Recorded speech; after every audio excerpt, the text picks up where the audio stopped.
marching on together. We're gonna sing you in now we are so far. This out in the library of legs. You listen to on LUFC podcast with Gary and Stu. Hello, everybody, and welcome to the Disabled Team. Hope everybody's doing well, and welcome to the All In LUSC podcast. I've got Gary with me. How are we doing, Gary? I'm all right, Stuart, and I'm totally blown away by, I think, is that Lee singing, is it? And the new little intro going on there, in case you're just joining us and a little bit confused about the starting opening credit. It looks like, Stu, you've had an overhaul. I'll be overhauled again soon. I've got some more stuff to do with it yet. That was just like a preview, if you like. A preview. Oh, that's all. That's all very good. Stu, tell us what's coming up tonight then on today's or this evening or this afternoon's podcast, depending on wherever you are, whenever you're watching. Well, we've got 6 subjects to talk about. Well, 5 subjects, and then a closing subject, followed by any other business. But before we start, Gary, do you mind if I just address the audience a little bit, if you don't mind? Yeah, go ahead. Right. Well, so we don't go off a track. What I'm going to do is I'm going to flash up the comments like I do, and when we finish talking about that one subject, if there's any comment, any questions or comments related to that one subject, we'll talk about it after when we finish discussing. When we finish discussing point 1, point 2, point 3, point 4, point 5, and point 6. Does that make sense? Each time we do a point, we'll go to comments and then go to point 2, finish our bit on point 2, then go back to comments regarding point 2, and so on. Just that way, we're not going off tandem. If that makes sense. Yeah, so we're not going off on a tangent. We're just trying to stick to the points that we're discussing, and then obviously, if there are issues or things that are raised in chat there, then what we can do is we can go to any other business, of course.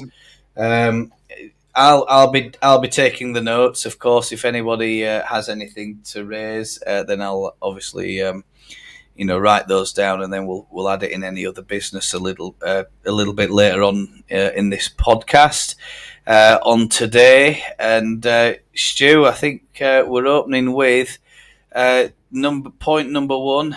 I think we said it was going to be what? Recap on the Birmingham game, if you don't mind, mate. Yeah, go ahead. Yeah, it should take only 2 minutes.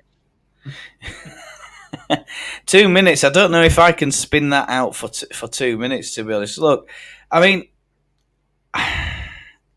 it was another poor performance, wasn't it? A poor result. I think the performance, we weren't that bad, but we just seemed to be not at the races. We don't have an outlet up front. We don't have a proven striker at the moment. We're in a real mess across the entire squad. Of course, this podcast is a follow-up to our previous one where we discussed the discontented players, the Donto and Sinistera. And obviously, we're still deeply upset about what's going on there. We're going to mention those two a little bit later on in this podcast. But, I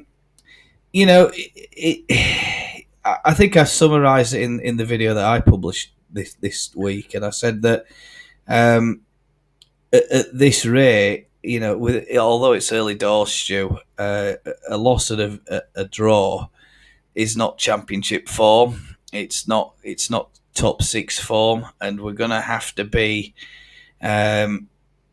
patient. That if we're not going to get these players in, we're going to have to be patient this season. We're going to have to ride it out and settle for more disappointments than successes.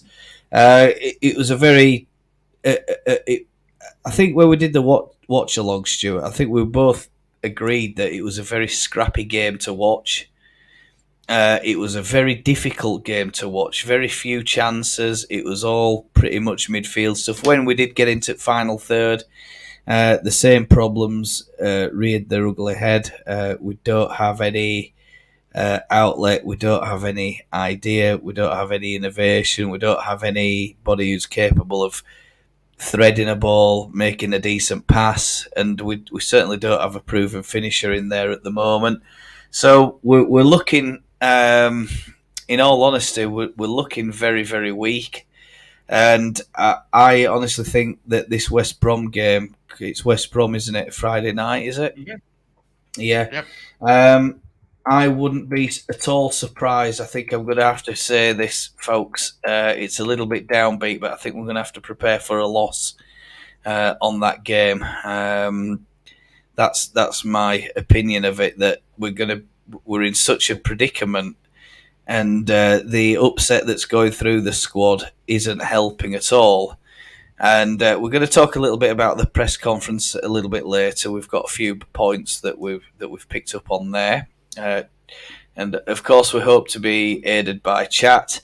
But I think we're in a bit of we're in a real mess, Stu. The alarm bells are firmly ringing. Everybody knows what we need, but it's just getting the right personnel. And I think the other problem is the right personnel at the right price, terms and conditions.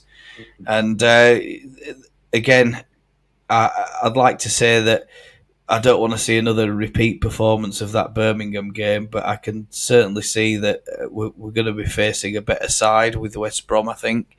And I personally have this one down for a loss. When I do a pre-match, if I get time to do a pre-match for it, that'll certainly be my prediction. I haven't decided about the score as yet, but yeah, I think Leeds are we're in some tremendous trouble at the moment, and I don't see things getting any better before Friday's game, especially given the other results that went. That happened on that day. West Brom, they beat Swansea 3-2. So they've got a couple of finishers there. They've got Ajayi Rushworth. That was an own goal, and then they got a penalty from Swift. So that might not all be doom and gloom. They got Swansea scored an own goal, and they got a penalty, did West Brom. So you never know. It could be another really tight affair, but I think probably West Brom are going to just have the edge, just given the weakness that we've got across our squad at the minute, the lack of personnel, the lack of quality. And I think that's it for really for the Birmingham recap. There's not, like you said, there's not much to say.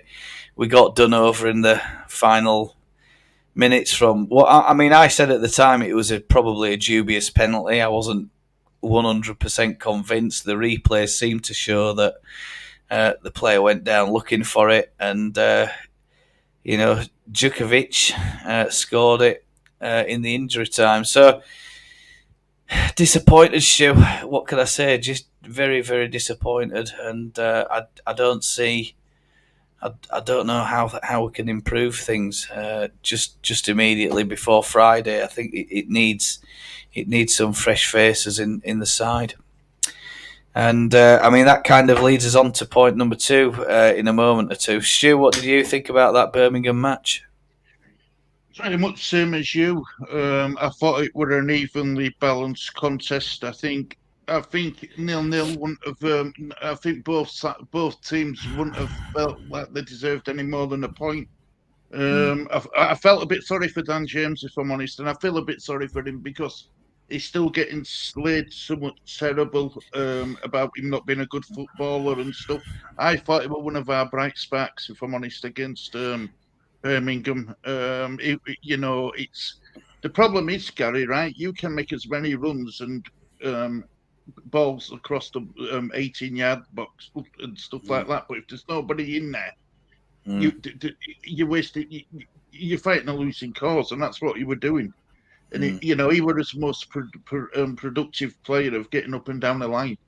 He run his socks off, big Yeah. danger, and because he gave that penalty away, the natural reaction was, oh, you're this, you're that, you're over, you know what I mean? And it was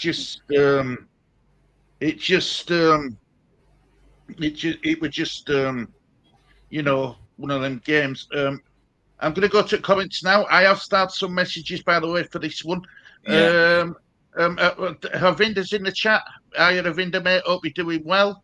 Big Mally's in the chat as always. Hiya, Big Mally. Hope you're doing well, mate. Harvinder says congratulations to England. That's brilliant.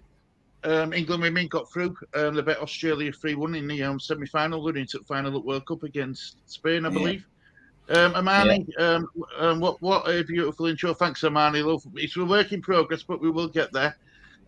What's your thoughts on the Adams release clause? Well, we're going to discuss that next with squad crisis. That's going to be squad crisis. Yeah. Armani says it's a good thing for me, Mally. Either he commits to us or clubs have to pay more. A win-win in my book. I mean, do you want to put that in squad crisis or any other business, that one, Stu? Well, I've got squad crisis as point number 2. But if you want to put it into any other business, you're more than welcome to. We'll stick it in any other business if you want. Yeah. I mean, just finishing up on that Birmingham game. We dominated the possession, didn't we? For large parts of the game, it was 59%, 7 shots, but we only managed 1 shot on target, and I think that was Rousset, wasn't it? That I think we agreed that was counted as a blocked shot, and I remember Hermione was giving us clarification on that because the shot was on target, it was blocked by a defender. It's counted as a shot on target. I mean, they on the other hand had 10 shots, 2 on target, and both of those were the goals. So, it's one of those things, isn't it? It shows that the other teams that we've faced so far in front of goal, they're very, very clinical. They finish the chances. Not only that, they're creating chances as well. They've had 10 shots there. We've only managed 7. I mean, I can't even think of 7 shots on goal, to be honest with you. But I mean, we're going back a few days now, aren't we? So yeah, it's disappointing. Squad crisis. Honest, Gary, we couldn't remember that one shot on. We couldn't remember that one shot on goal at final whistle. Yeah, we couldn't remember which one it was. I've watched a couple of other Leeds channels this week, Stu, and they pretty much said the same. That thinking over the 90 minutes, I'd literally have to go and rewatch the entire game to find out when that shot actually occurred and who actually did it. So it's frustrating, Stu. It's very frustrating. It's very disappointing, and I don't see anything changing anytime soon at the moment. Given the first 2 starts, going into the start of this season, I thought these last 2 games we had Forest, we had Hearts. We looked really, really decent. But obviously we've sustained those injuries, and it's making a huge difference to the side that we could put out. Just on another note, that I've seen reports that Sonny Perkins couldn't appear for us during that game because he had a cold or flu-like symptoms, is what they described it as. I think I've seen that phrase. So he was ill. Yeah, so I mean, it just shows that. I mean, is that the truth, or is he? Is the club trying to hide this chasm between some of the players at the moment? Because reading between the lines, I'm wondering if there's something between Cine and Nonto, given what's been said in today's press conference. But we'll touch on that a little bit later on. Right, squad crisis, Stu. Where are we at? Do we have any good news? Expert Paul's joined the chat. Hiya, Paul, and hiya, Inky. Hope you went finally. You're good, mate. Right, now, next point is, squad crisis, mate. I'm right. I mean, I can put this in a I could put this into like three categories. What I'm going to say, which is point number 2 and point number 4. But let's talk about the squad crisis. Let's talk about the squad. What we've got. What actually played against Birmingham, and the players what we've got injured. Forget about non and for a minute. Well, Yeah. The squad crisis has improved slightly. Sam Greenwood's now going to be available. He's back. He's back from his. He's back from his. He's got over his injury, so he's back. And Rutier trained all week, so that's going to help the squad crisis a little bit. But is it enough, Gary? Is it really enough to get us kind of speed sort of thing? I'm not quite sure it is. Yeah, I mean, in the development squads, Rutier's not done too badly. I think he's got picked up a few goals and a couple of assists and stuff like that. I don't have the exact data in front of me at the moment, but data is something that I'm looking at eventually to try and improve, videos and stuff like that. So we've got a bit more in terms of analytics. But we are in a terrible, terrible mess with this crisis. I mean, we took Shackleton off on the 92nd minute and then put Roden on up front as an out and out striker. It just shows how weak we are in terms of what Farke's got to work with at the moment. And I mean, we also had Darlow and Cleeson on the bench. So 2 goalkeepers in our bench is a sign that we are so thin on the ground at the moment. Any more injuries this Friday and going into next week, we could be in a real mess because we just don't have any depth unless we're going to start giving a call to these development squad players that we've not really seen much of. I mean, we're talking about guys like Bate. I'd still like to see more of Giabi, to be honest with you. I thought Giabi would have been ideal in that game against Birmingham. Someone who's a bit more physical, who can, has plenty of strength, especially against a big side like they were. A lot of big, strong guys in there, and I don't know if Poveda was really the right call, putting him in behind Geldart like Farke did. But I'm not the manager, Stu, and I just think that some things are questionable. Farke, he spends all week with them, and he makes the best judgment call based on what he has available to work with, and you never know how these players are training. Well, that's what he said, didn't he? Daniel Farke touched on that. He says, I'd rather have a small bench with players who have been training all week rather than just adding bodies. I think we definitely need people who are willing to fight for the club. On top of that, we've got another exit to report, and that's I think it's Hjelde, is it? Is that confirmed that Hjelde's gone? No, not quite. I think there's been a bit of a problem with the contracts. I mean, let me just double check. But apparently there's been some issues with certain people's contracts. That's what Daniel Farke touched on a huge press conference. Yeah, but it's starting to get easier. Let's have a look. Yeah. I'll have a look at that, Gary. While we're talking, mate. Well, I'll try and pick something up on it as well. But chat as well if you know something about that. By all means, you can stick that in and we can discuss it. But according to this, he's still Leeds United player as far as I know. But he previously played for Ross County on loan from Celtic as well. I mean, that's going back a little bit. And I mean, he's coming for a bit of criticism as well, especially during that first match. But I think we forget that he's still he's only 19-year-old, Stu. Yeah. You know, Yeah. he's only a kid, and he's not got that the match experience that we need at this level.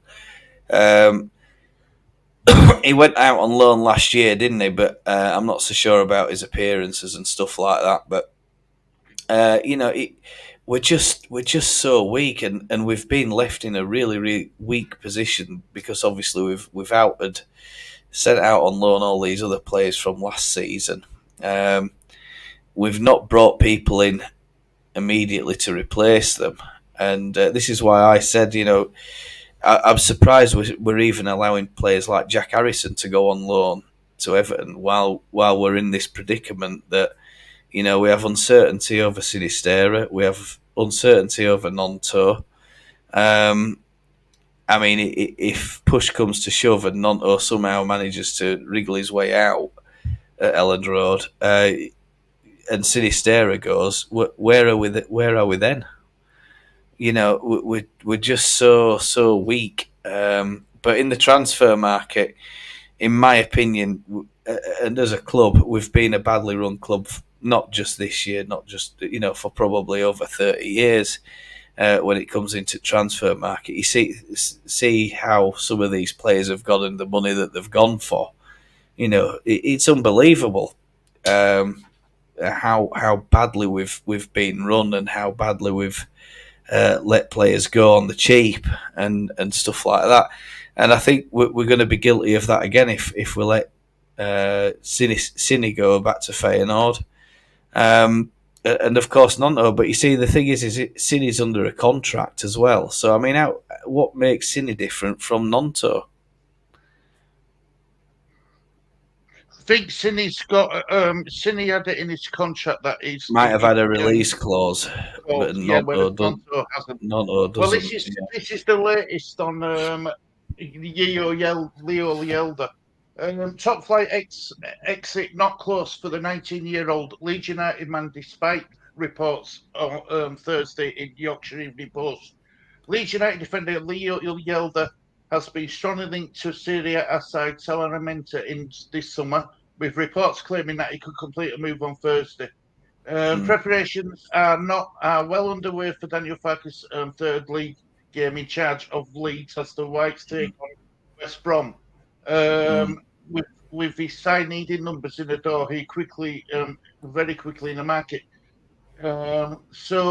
According to this, he has not, you know, it is not close Yeah. it was first reported. I think that's the thing, isn't it, Stu? This is why I tend to shy away from making content where there's gossip swirling around that, you know, 9 times out of 10, whatever it is going to just be nothing other than pure speculation made up by some internet organisation that has no sort of credibility. And you know, somehow these stories keep getting traction. Everybody gets really upbeat and confident, and then suddenly, you know, a little bit of news like you've just said there, it completely blows the whole story out of the water. That there's no truth to it. It's just fluff going around online, isn't it? What about you, Stu, and this squad crisis? Any other thoughts on that? Well, look, you know that right. We've discussed this squad crisis, and right, I know where I stand on this. I already know where I stand, right? But because we're in such desperate measures, right? Would you include Cine and Nonto into the squad? For this match on Friday. Yeah, because of the squad. I mean, ordinarily, I'd say no on your bike. See you later. I don't want players here who don't want to play for Leeds, and I'm still at that. I'm still at that stage. But because we're in such a difficult situation, just say Cine, for instance, makes himself available. Says, "Look, boss, I've made a mistake. I want to play on Friday." Would you include him in the squad? That's the biggest. That's the $100 million question, because Yeah. Do you cut off your nose to spite your face and keep him out at squad? Mm. Or do you think needs must and play him, but then Sinning then knows that he's, there's been no punishment towards him, if that makes any sense. Cine isn't really the one that's caused the major upset this week for me. It's Nonto, and I think the thing with Nonto is, and I published a video on my channel the way back for Wilfred this week, and more or less said that the only way that he can really resolve this situation, because the 49ers are not going to agree to sell him, is he's got to come out. If they've smoothed things over, and apparently he's been training in isolation today, and that might be they both have, but it sounds like it might have even been individual issue that Cine and Nonto haven't trained together. That it sounds to me like they might have trained completely separate from each other. Isolated them both. So it just makes me wonder: is there some tension between those two players that they can't be training together, or is it just a case of the club saying you're both in isolation because we want you to keep away from each other, keep away from the squad? But these guys have all got mobile phones. If they want to send messages to each other, or they want to meet up with each other outside club hours or outside contract hours, that's exactly what they're going to do. But I mean, when that game was taking place against Birmingham, apparently he's been out on the sauce as Nonto. He's been out for a few drinks round Harrogate. Apparently now it's not a shopping trip. He's been out for something to eat, and a few, more than one or two jars, I think is the best way to put it. I mean, I can't say that there's any truth in that, but there are photographs of him speaking with an Everton fan or two. I mean, I don't know of any Everton fans in Harrogate, but I mean, there obviously are one or two out there. But the thing is he's not happy at Leeds. Let's just assume it is worst case scenario. He's not happy at Leeds. He's not happy with the way things have gone on over the last year, let's say, and that's unsettled the player. The player's upset about it. The club need to be reassuring him that we're going to try and bring stability back. We're pretty much putting a first team place on the plate for you. It's up to you. The Italian Mancini's gone now, so the incoming manager might have different ideas. You're still going to have to prove yourself to the incoming Italian coach, whoever that may be. I mean, at this stage, I don't know. I haven't seen any news that they've got a replacement organised there, and that all sounds to me like Mancini's left without any sort of real planning or any sort of real follow up. But where Nonto's concerned, his only way is to come out to the, he should have been out. If it had been me, I'd have just said, look, I've made a terrible mistake. I'm acting under he's acting under the guidance of the agent, and we spoke a bit about the agent off air, didn't we, Stu? So I'll just make that point about the agent again. I'm very, very sorry, and now I want to commit.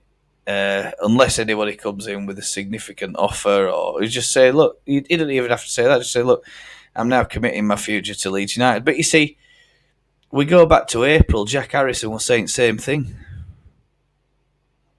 You know what I mean? And that's that. We only got that over the line because the 49ers stopped him signing for Leicester. So there's people and fans are complaining that there is no loyalty in football, and most of the time there probably isn't.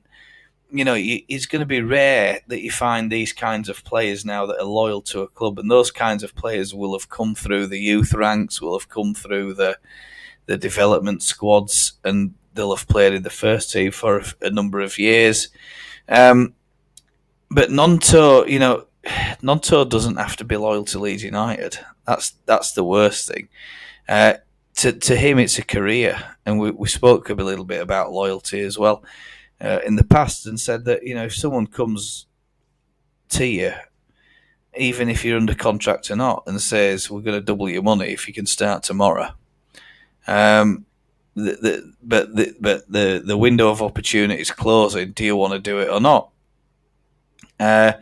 It's then going to be difficult to say no, isn't it? I mean, but my point is this, that these players might actually, because they have got an agent and they are working on an agency basis by the look of it, that they are actually agents. Are they actually agency workers?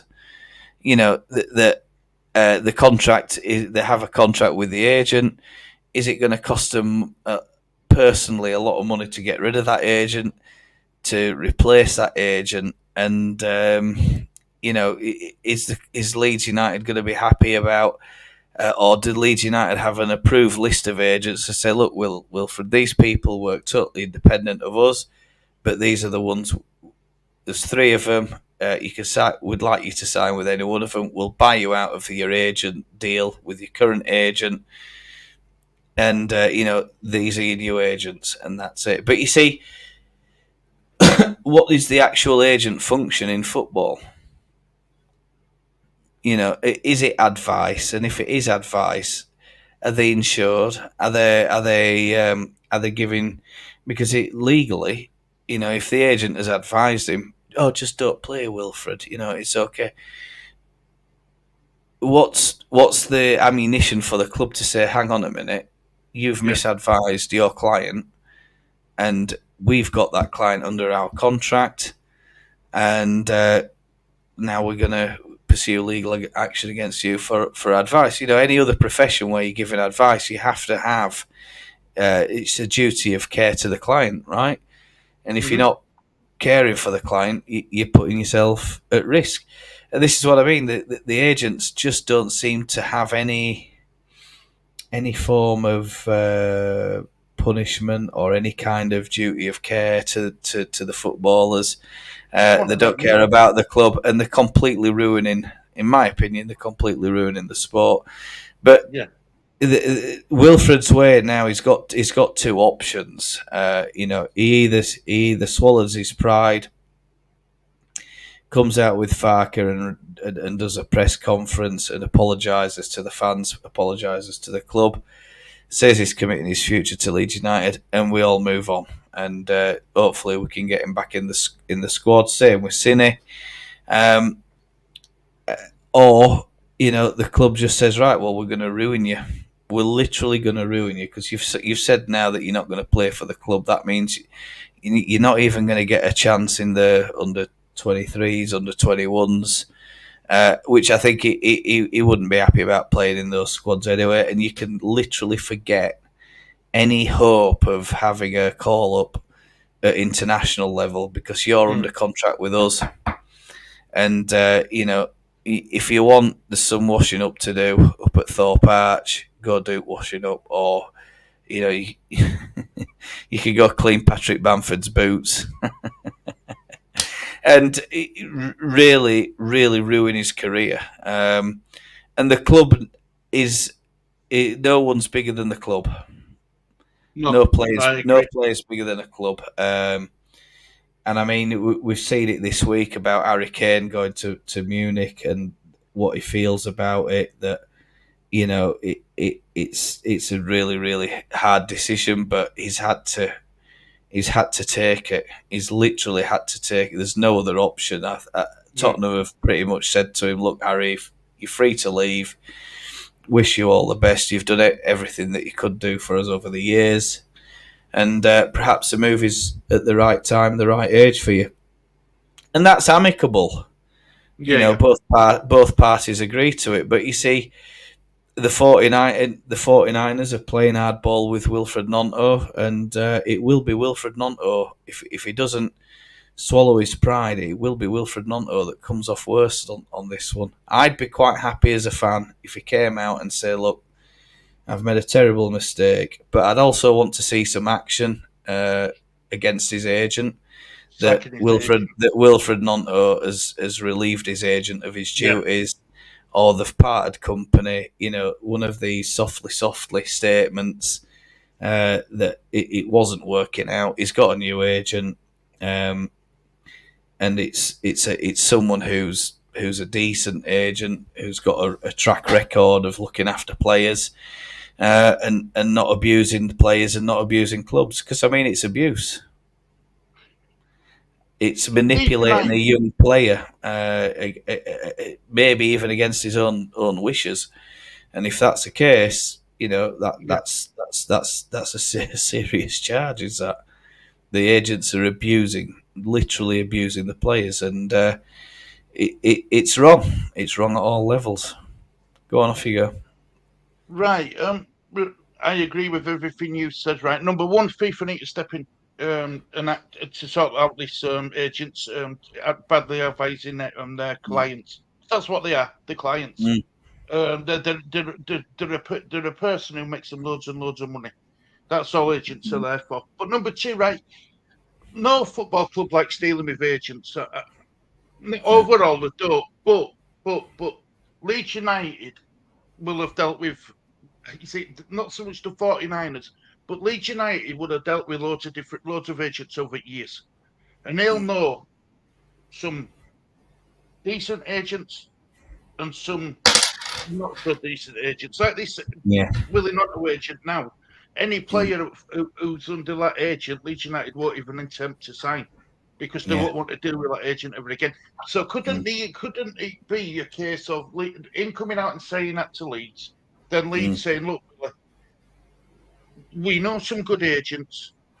We'll get you in contact with them." At least that way, then he's been seen to, like you says, get rid of your agent and all this lot.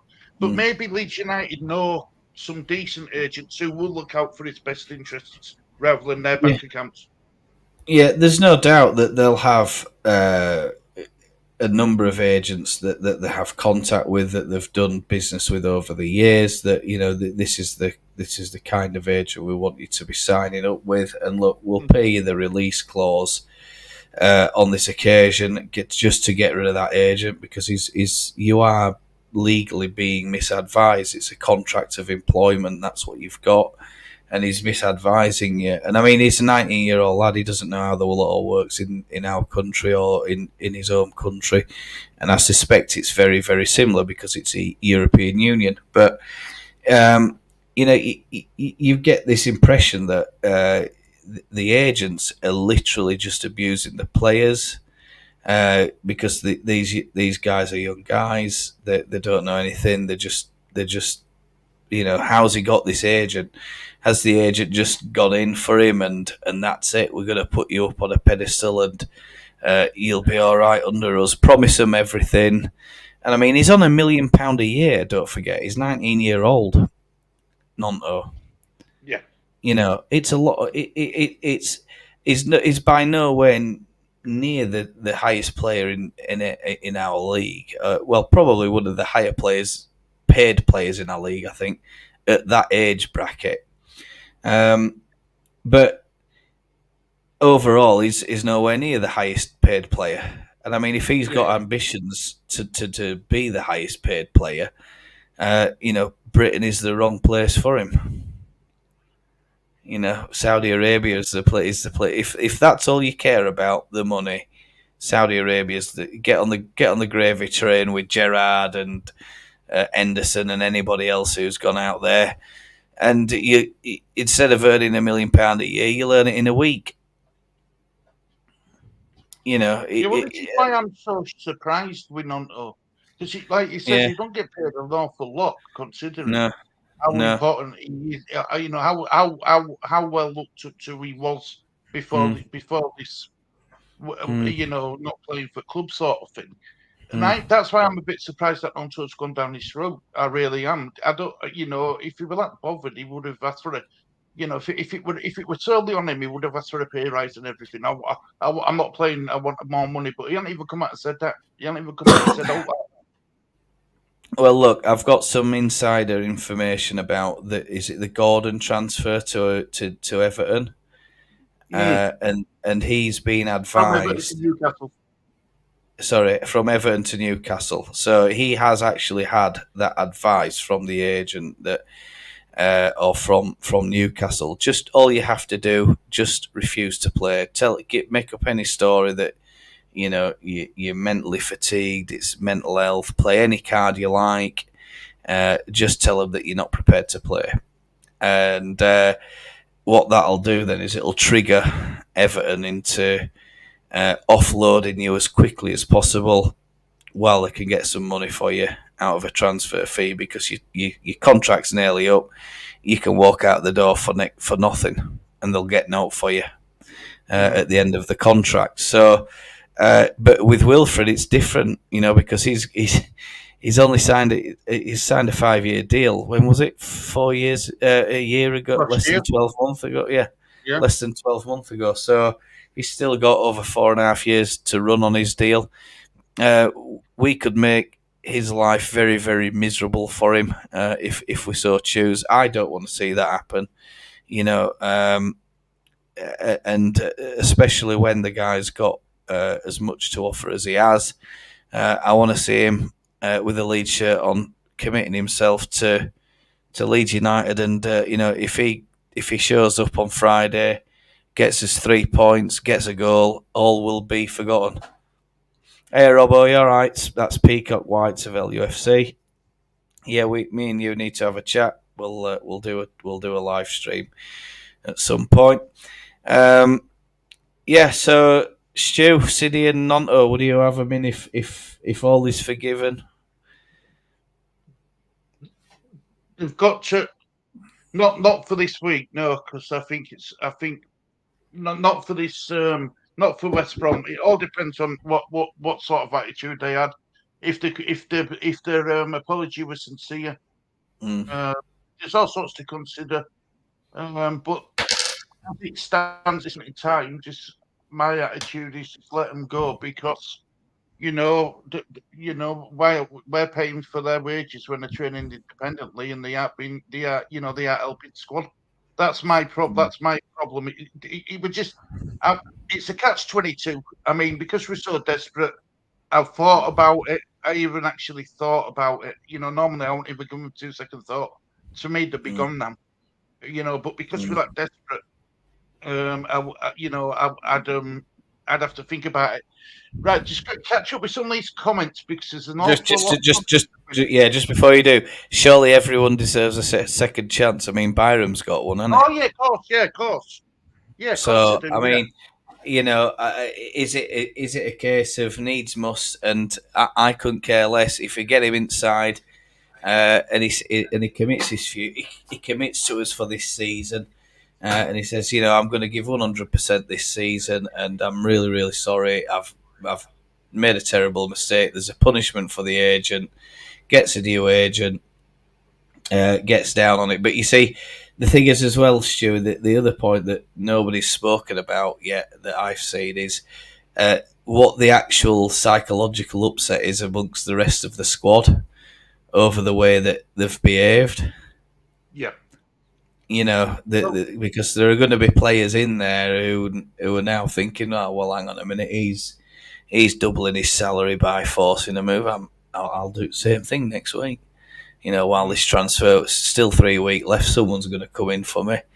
And this kind of thing, could it spread like a wildfire? Could it encourage other players that we've got in our depleted squad to start going renegade?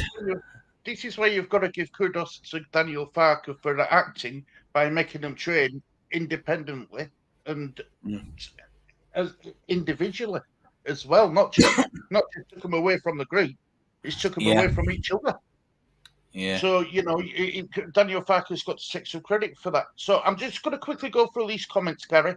Right, this comment here, Amani, I'm going to bring this one back in when we talk about Daniel Farker at press conference.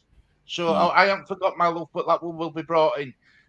Perkins was ill, was due to play in the under-21s. He was named in their team, but had to pull out. So that's confirmation that he was genuinely poorly. Rutter, Greenwood and Perkins are all in contention, so that helps with the squad crisis. congratulations to the Lionesses on reaching the World Cup final, putting the men's game to shame. Yeah, it was a good result, Michael. Right, Big Mally, we have been run so badly. We only made approximately 40 million on Rafinha and the same on Phillips. Mm. Harmonie says nowadays schools suspend and expel the unruly immediately. It then goes. It then gives those willing to put in the hard work and learn a better prospects. Morale is visibly improved. Confidence improves immensely. Same model. That's your expertise with being a teacher, Gary. Well, mine is. I think she's alluding to the fact that the thing to do with Nonto is because things are toxic, allegedly, and I mean I don't believe they are.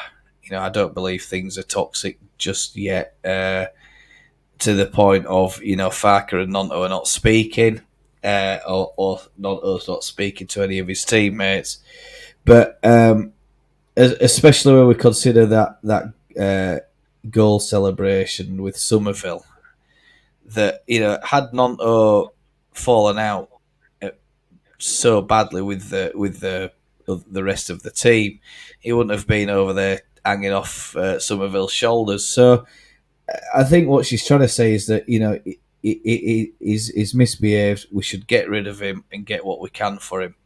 But you see, the thing is what we think is worth isn't what the market's willing to stump up, and it's the market that dictates the value of a player. Now, Everton are saying that they can get him for 50. They're putting up allegedly 15 million. I think he's probably worth twice, 2.5 times that, somewhere in the region of 30 to 40 million. I think I said in my video that I wouldn't let him go for any less than 40 million.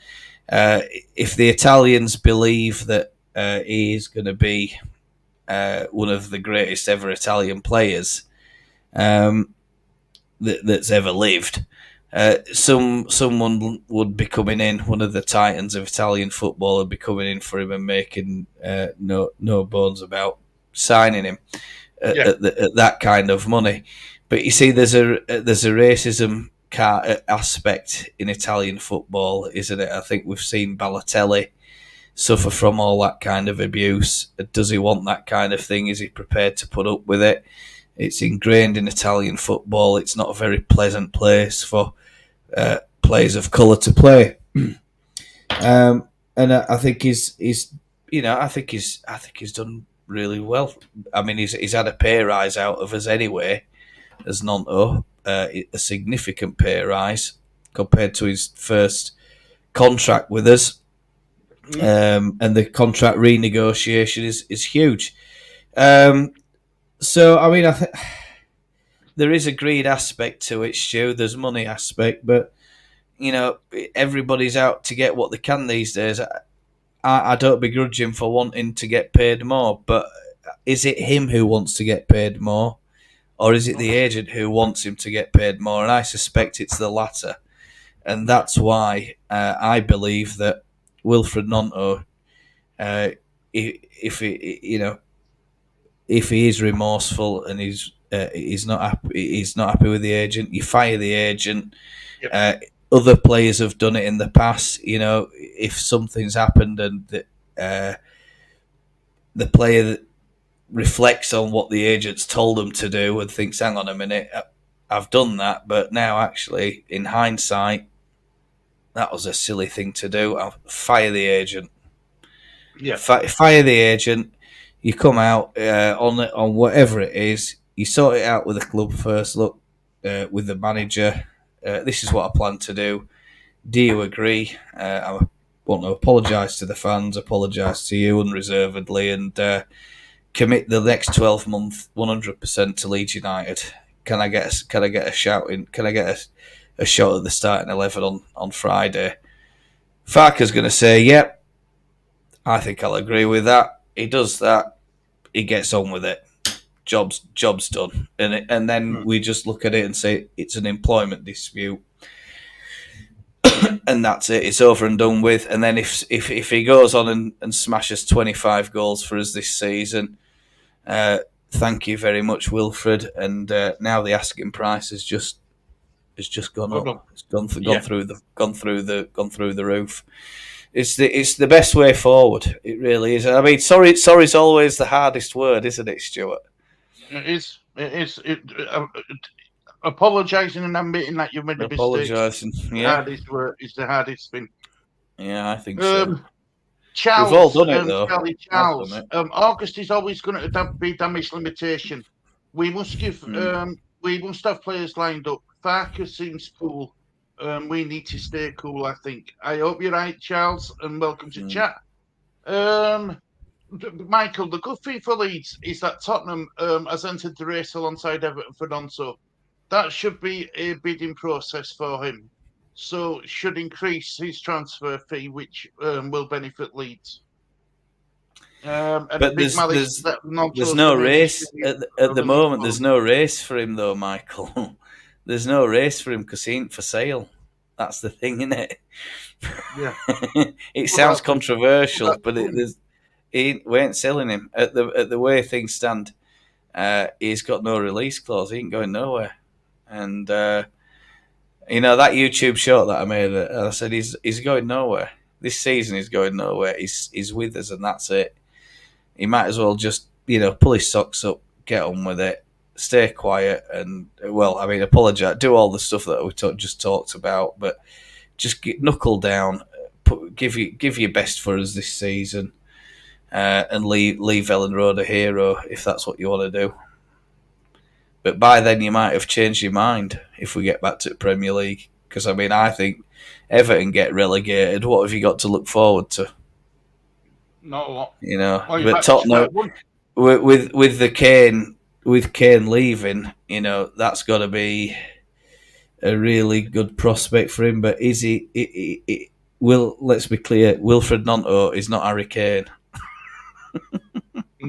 No, he might think he is, but he's not. He might think he is. He's not.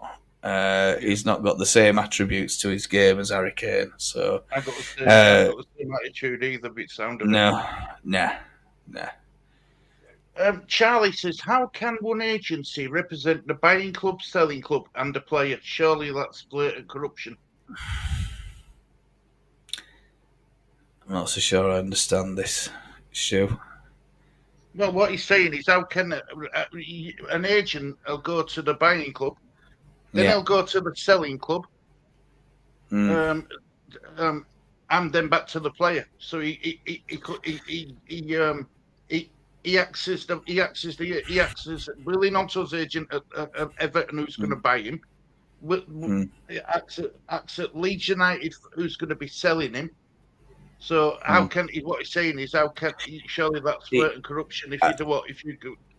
But it's not blatant corruption though, because the agent is trying to get the best deal for the player. So the negotiations are with not just one club; it can be with multiple clubs, and then he puts forward the recommendation to the player and says, "Look, we've got." Arsenal, Newcastle, Man City, Tottenham. Tottenham have put most money on the table for you.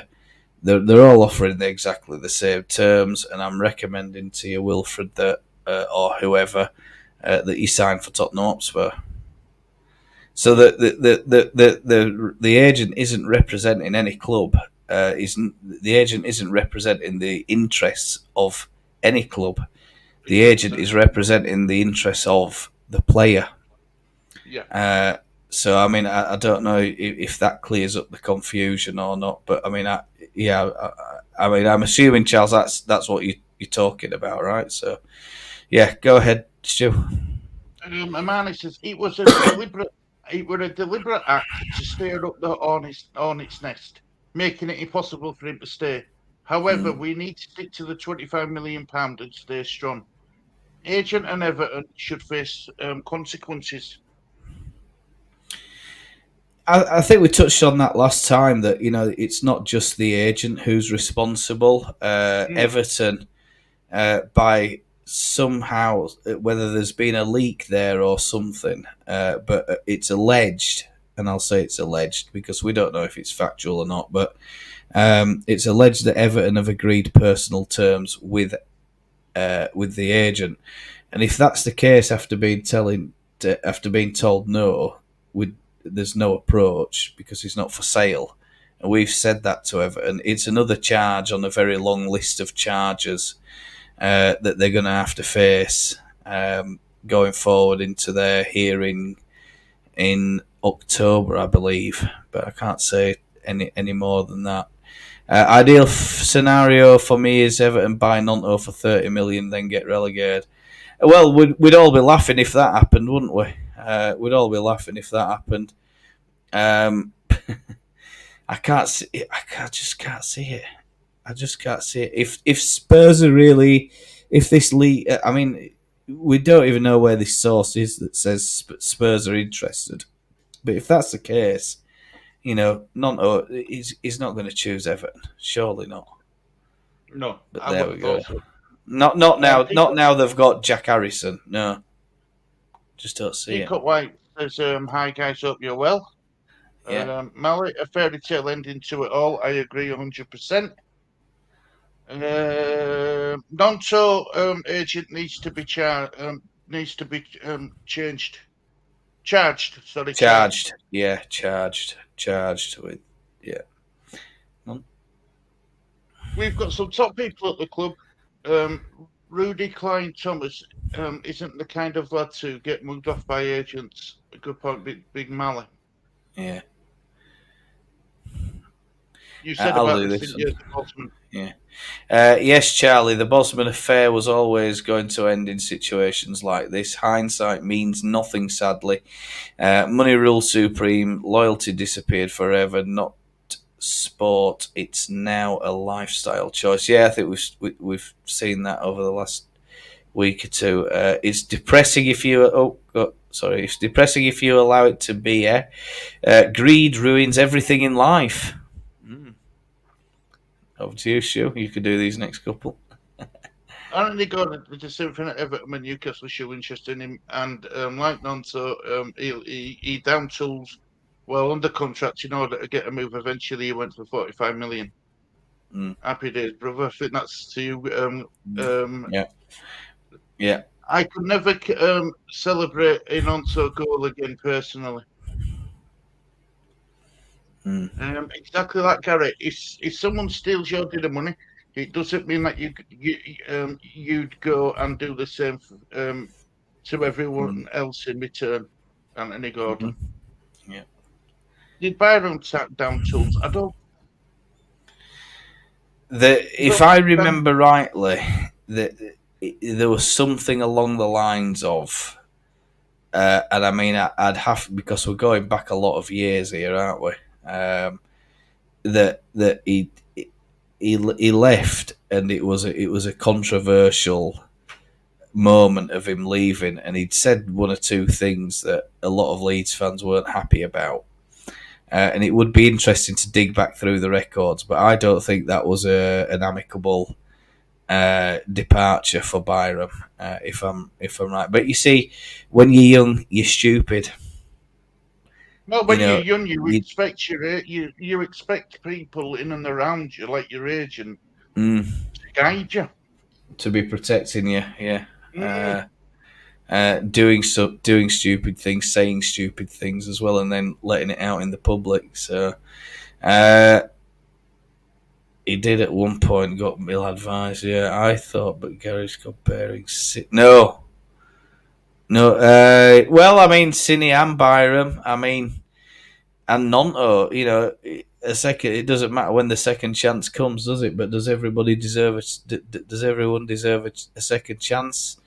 If there's an apology and everything's righted, then yeah. I mean, the thing with Sinistera, the thing that's annoying me is that it's only a week or two ago that he was coming out and saying that he's happy to stay, put all his effort in, and try and get Leeds promoted back to the Premier League. He's going to be the Rafinha man of the moment for us. That's what he was making it out to be a couple of weeks ago, that he's going to stop on and he's not bothered about moving anywhere. But I mean, back then there was no interest in him, but now apparently there's a bit of interest. We get Farker's not, he's not divulged too much about what's gone on in the background. Only what we need to know. Yeah. But you see, the thing is this, like with anything, there's more to this than we know about. Still, at this point. Yeah. We won't know the full story. I don't think we ever will. Nah, never will. No. It's unless somebody leaks it, But there you go. It's true. Maybe in time. However, I adored Yeboah when he threw our shirt on the floor. It taints his memory for me. Yeah. The same for Hernandez and Smith. I don't hate them. It's just hurtful. Yeah. I mean, Smithy got a Man United. It was Man United, wasn't it? Straight after us, I think. Yeah. Fergie went and go. It's Charlie Taylor. Yeah. Okay. Same thing. People. Yeah. Go on. Byron made a statement when he left us. That's it being heartbreaking to do, but his childhood and life ambition was to play at Upton Park. They were his team. I respect that. Yeah.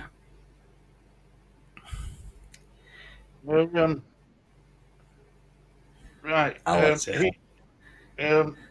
He'd have said the same if it was at the Etihad. Yeah, but Byron was a West Ham fan.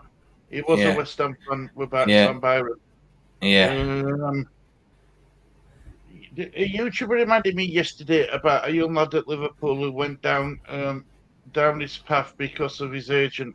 He went out on loan to Fiorentina, and his promising career was ruined. Yeah. Right. Well, interesting to say that. Can you imagine? He goes to Everton and they go down, and we go up. He's back to the same boat. Yeah, I agree, Peacock. I do. Yeah. But he gets paid by all three parties. The agent's representatives. The agent represents the player, not the club. Player, not the club. Spot on, Big Mally. Not true, Big Mally. Listen to Sam and Jordan on this. Gary, even though there is no release clause for Nonto, do you really want an unhappy player at Leeds who wants away? Who may poison that? Well, yeah, but that's just it though. If he wants away and if he's not willing to apologise, I'm not saying, I'd say get rid of him, don't give him a second chance.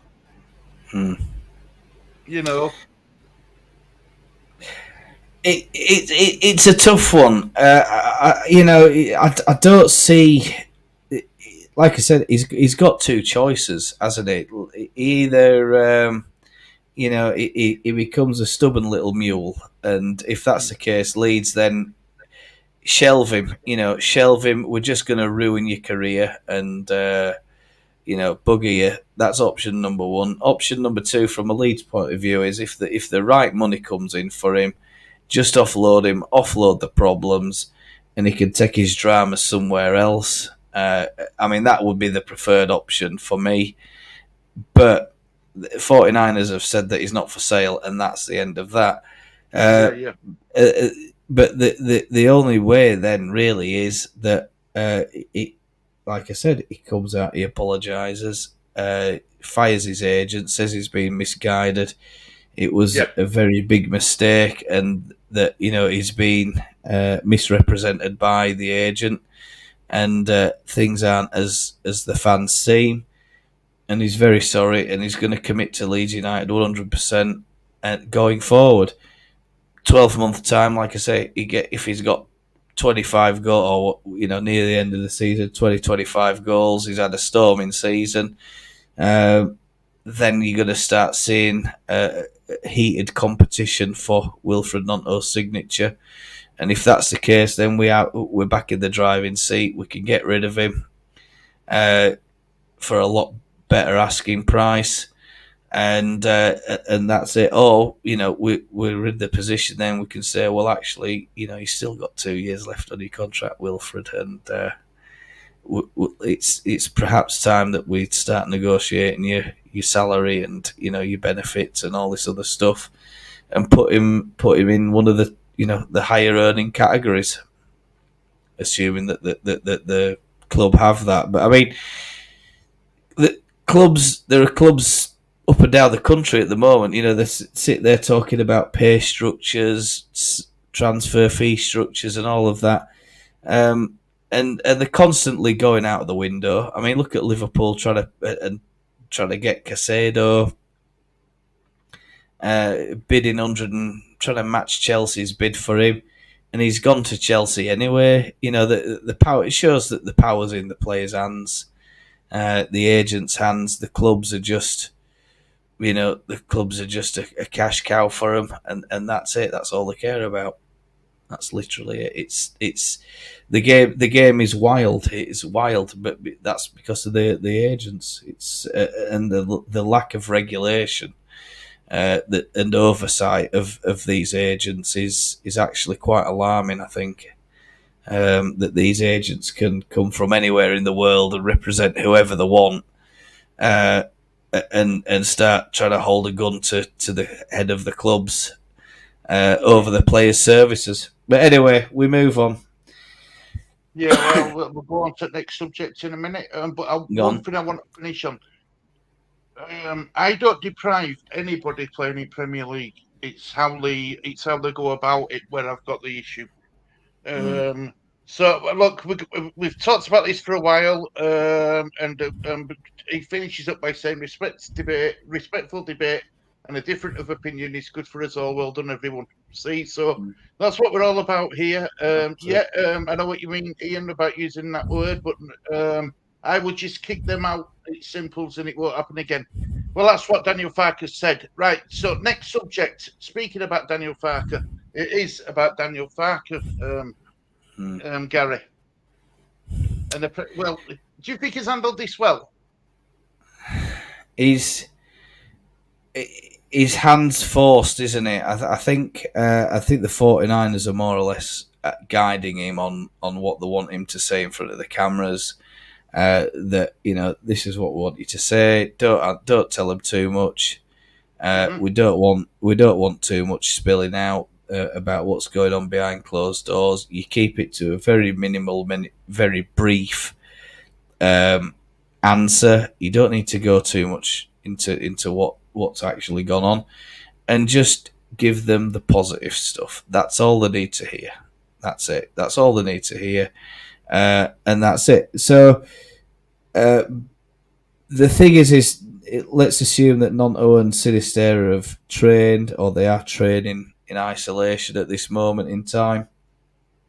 That for me is still a good thing. The fitness thing is vitally important, especially if we're going to try and offload them. We're looking at the Tyler Adams situation. We spoke about that earlier on, and there's no wonder Chelsea have kind of backed away from that he's not fit. It's going to be a lengthy layoff still for Tyler Adams, and I think that Farke overall has done really well. But Stu, when he took the job, I think we speculated that he's got his work cut out with this. It's not going to be an easy appointment for him, with all of this politics going on in the background, the takeover happening at the same time. Everybody's going crazy over the bank charge on the stadium and all this other stuff. But while everybody's looking one way and we're being told stuff, the club could be doing something very, very secretively and very quietly. And it turns out now that we've got this secret striker. I mean, I've never heard anything as crazy, but this has got to be a result of the failure to get Aaron's on board, I think, hasn't it? Yeah. I think the thing is Stu, you watched the press conference. I unfortunately didn't. but I think you mentioned that he's only spoken about Friday's game or mentioned West Brom's name once in the entire 20-minute press conference. He spent most of the time literally talking about players and player contracts. I mean, is there any truth in that, Stu? Is that the case? We talked briefly about it, didn't it? Yeah, well, I mean, I don't know, mate, because I haven't seen. I've only seen like It three and a half just minutes of it. Just reiterated what he's been saying. You know, he don't want to discuss. He don't want to go into detail any player contracts, anything what's going on. All he really confirmed in a press conference is that Nonto and Sinistera are training separate individually, and that the squad he's got. He got asked about, how does he how it's squad bearing up, and he's saying, the squad are in a good mood, and he's giving all them players who are in that squad. He gives them all his attention, and but I mean, I were a bit disappointed with press conference because it was supposed to be Leeds v West Brom press conference, and I heard the word West Brom used once. Right. Yeah. That were it.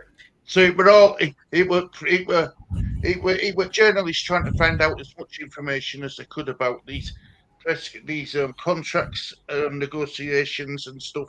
And apparently, as August goes on, the contracts get easier. So there must be some truth in when they said that they'll have like an expiry date on these, release clauses in the contracts with some players. But I think, look, overall, I think Daniel Farke is doing a brilliant job with his hands tied behind his back. Yeah, he is. I mean, I commented that I think he's got my every sympathy because all of this stuff is energy sapping. It's distracting. It must be hindering him and the preparation for the players. And I'm just going to talk about some of the comments that happened or that were left during that press conference. It says, "What a nightmare for a new manager to have to deal with. Leeds are in a complete meltdown." That's one. MOT, lest we forget. Gives you hope because of positivity. And then there's one here. I mean, apparently Helder's been mentioned during that conference. It says, "So, Helder has concussion and he's missing. Nothing to do with his transfer out then." Yeah. So, I mean, who knows, are the club trying to bury that one or not? They're making this easy for him, aren't they? They blah, blah, blah. Can't say that word because it's sounding like there's always a number of fans criticising the journalists over the questioning and the types of questions that they're answering and making it really easy for the manager, and that kind of thing has been going on for quite some time. But you see, like anything else, it's very difficult for us also to hear the journalists with the microphones. Apparently, the audio again wasn't very good for the journalists in the press conference. A couple of score predictions. It says that was useless. He told us nothing, keeping Leeds fans in the dark. Jesse Marsh spoke less waffle than him, and that's not easy. Seriously unimpressed by that, says Steve the Searcher. So a bit of a mixed bag of comments there that are left, but I mean, you go through the chat and they're all going mental about it. They're literally just somebody's saying Yanks out. Sign me some players. That's GTC. There's a few other people there, and they're literally just going mental. I think the thing is, Stu, we've said this before, that bringing a player in it's much harder than you think with the different parties that are involved. And then, of course, you have to try and make sure that it's the 49ers are trying their best to make sure it's kept under wraps, and as few people need to know as possible. until the deal's done and it's over line. It can be announced. Otherwise, we end up with an Aaron's situation, and we don't want that, because there's no doubt in my mind, if you have two teams, or two clubs, should I say, one of them's Premier League, one of them's Championship, they're offering identical terms. Which one would you rather play for? Well, the choice is 90% of the time you're going to choose the Premier League club. That's going to be a better move for your career. And in terms of progress about, moving to bigger clubs and stuff like that, it's a better stepping stone for a lot of players. But us being in the Championship, it might not be that bad a thing. We're probably likely to avoid bad news players, I would think. Let's just see how this Aarons gets on at Bournemouth. I'll certainly be keeping a close eye on it. Is he doing the business at the moment? Apparently he was selected, I think, for the opening weekend for Bournemouth, and he didn't have a great game. So, we might have dodged a bullet there. I don't know. But you see, championship people say, well, it's a lower standard. He'll do better there. Blah blah blah. It's a difficult one to call, isn't it? Difficult. But overall, am I pleased with Farke? Yeah, Stu, the guy's been in the job 5 minutes, in managerial terms. He's coming to a club in total disarray, and I think week by week, if he brings us some stability, starts getting the faces in that we need, he knows what he needs, he knows what he wants, and the guy's won 2 championships. His record at this level is phenomenal compared to everybody else, and I think he was the best choice at the time. I still think that, and I don't see any other option for Leeds United. I think we're just going to have to bite the bullet and hope that Farke sorts it all out. And I think it's like he's just literally got an endless list of things to do every week. Like, tick, sorted that out. Tick, sorted that out. And it just keeps coming. I totally agree with you. Totally agree with you. Right. Just want to right. Byron refused to sign a new contract under Chilino and went to the club he supported as a kid. Nothing wrong with that. Need to clarify that. Taylor refused to play, but Leeds fans still love him crazy. Right. Yeah. So that was something we needed to clear up, which is absolutely fine, Armani. Yeah. At this stage of the game, I don't give a damn about West Bromwich Albion. Well, I get that, Malik, but I were hoping to hear a bit more about, a bit more about the game, with it being a Leeds v West Brom press conference. Do you see where I'm coming from? Because what got said by Daniel Farke has been said before. And it feels like we're just repeating ourselves over and over again. I'm sure Daniel Farke would have loved to have talked about the Leeds v West Brom game rather than, Sinisterra and Nonto, for instance. The season begins in September. We are just being kind and giving them a head start. Leeds United are nice like that. I hope you're right, Hermione. I think just going on that point there that you made, talking about things like tactics, a little bit perhaps about what he's expecting from West Brom. Maybe 1 or 2 mentions about the previous the previous games, etc. That just showing that he's done a little bit of research about what he's seen from him this season. That kind of thing. Yeah. Just a little bit more. I mean, it sounds to me like it's literally all about the squad release clauses, player contracts, and all this kind of things. And he is kind of right. I mean, they've all got a contract, but you see, because they're in the public eye, people think that the contracts are in the public eye, and they're not. you know, the players still have a right to privacy, a right to the how much they're actually getting paid, the contracts. You know, you'll see some players coming and going, and the transfer fees are not disclosed, the wages and stuff are not disclosed, so people have to then estimate what they're getting paid and stuff like that. The terms and conditions. I mean, if you're going around and you see an envelope and it says Wilfred Nonto's contract, and you know inside that envelope there's Wilfred Nonto's contract, are you going to open it and have a sneak peek? Or are you going to think, actually, you know, Wilfred Nonto's got a right to privacy, and, you know, I'm sure Wilfred Nonto doesn't want to know what I get paid every week, so I'll give him that same respect. It's not like being in the USA where people openly talk about money. That kind of thing doesn't really. We're in Britain, of course, we're a bit more reserved in the workplace, I think, especially when we talk about contracts and stuff like that.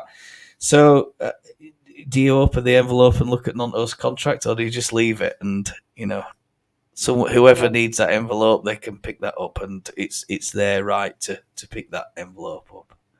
Right. Right. Right. Let me start by saying this first.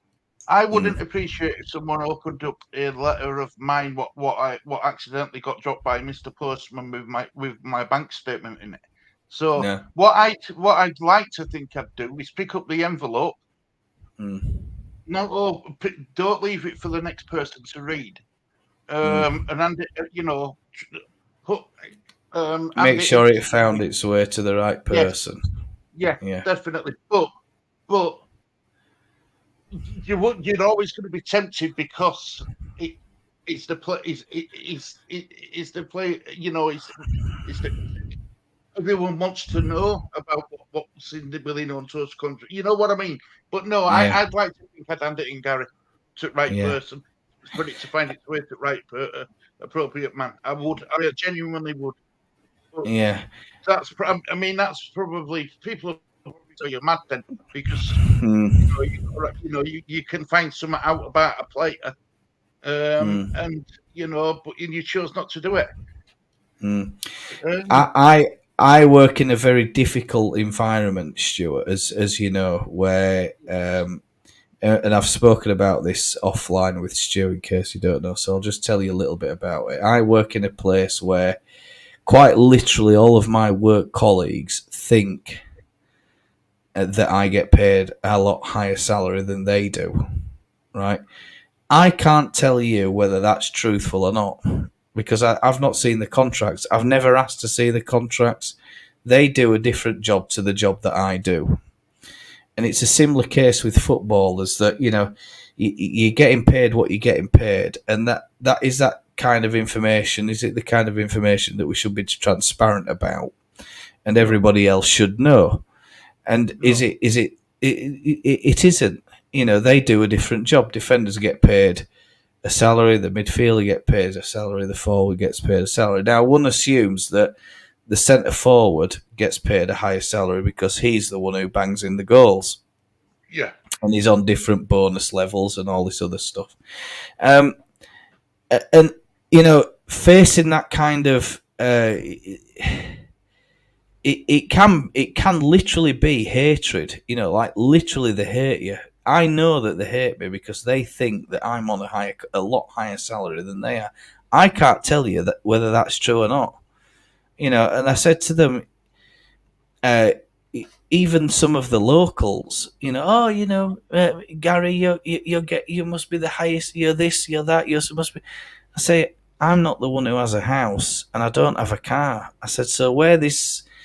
You know, dreamland lifestyle is that you're talking about, I certainly am not living that.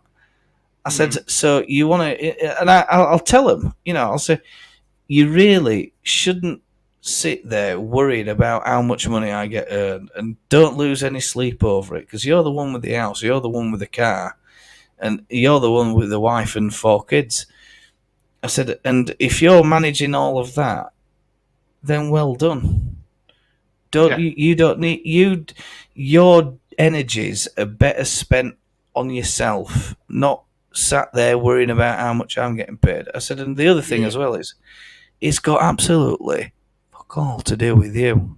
Yes. What I get paid.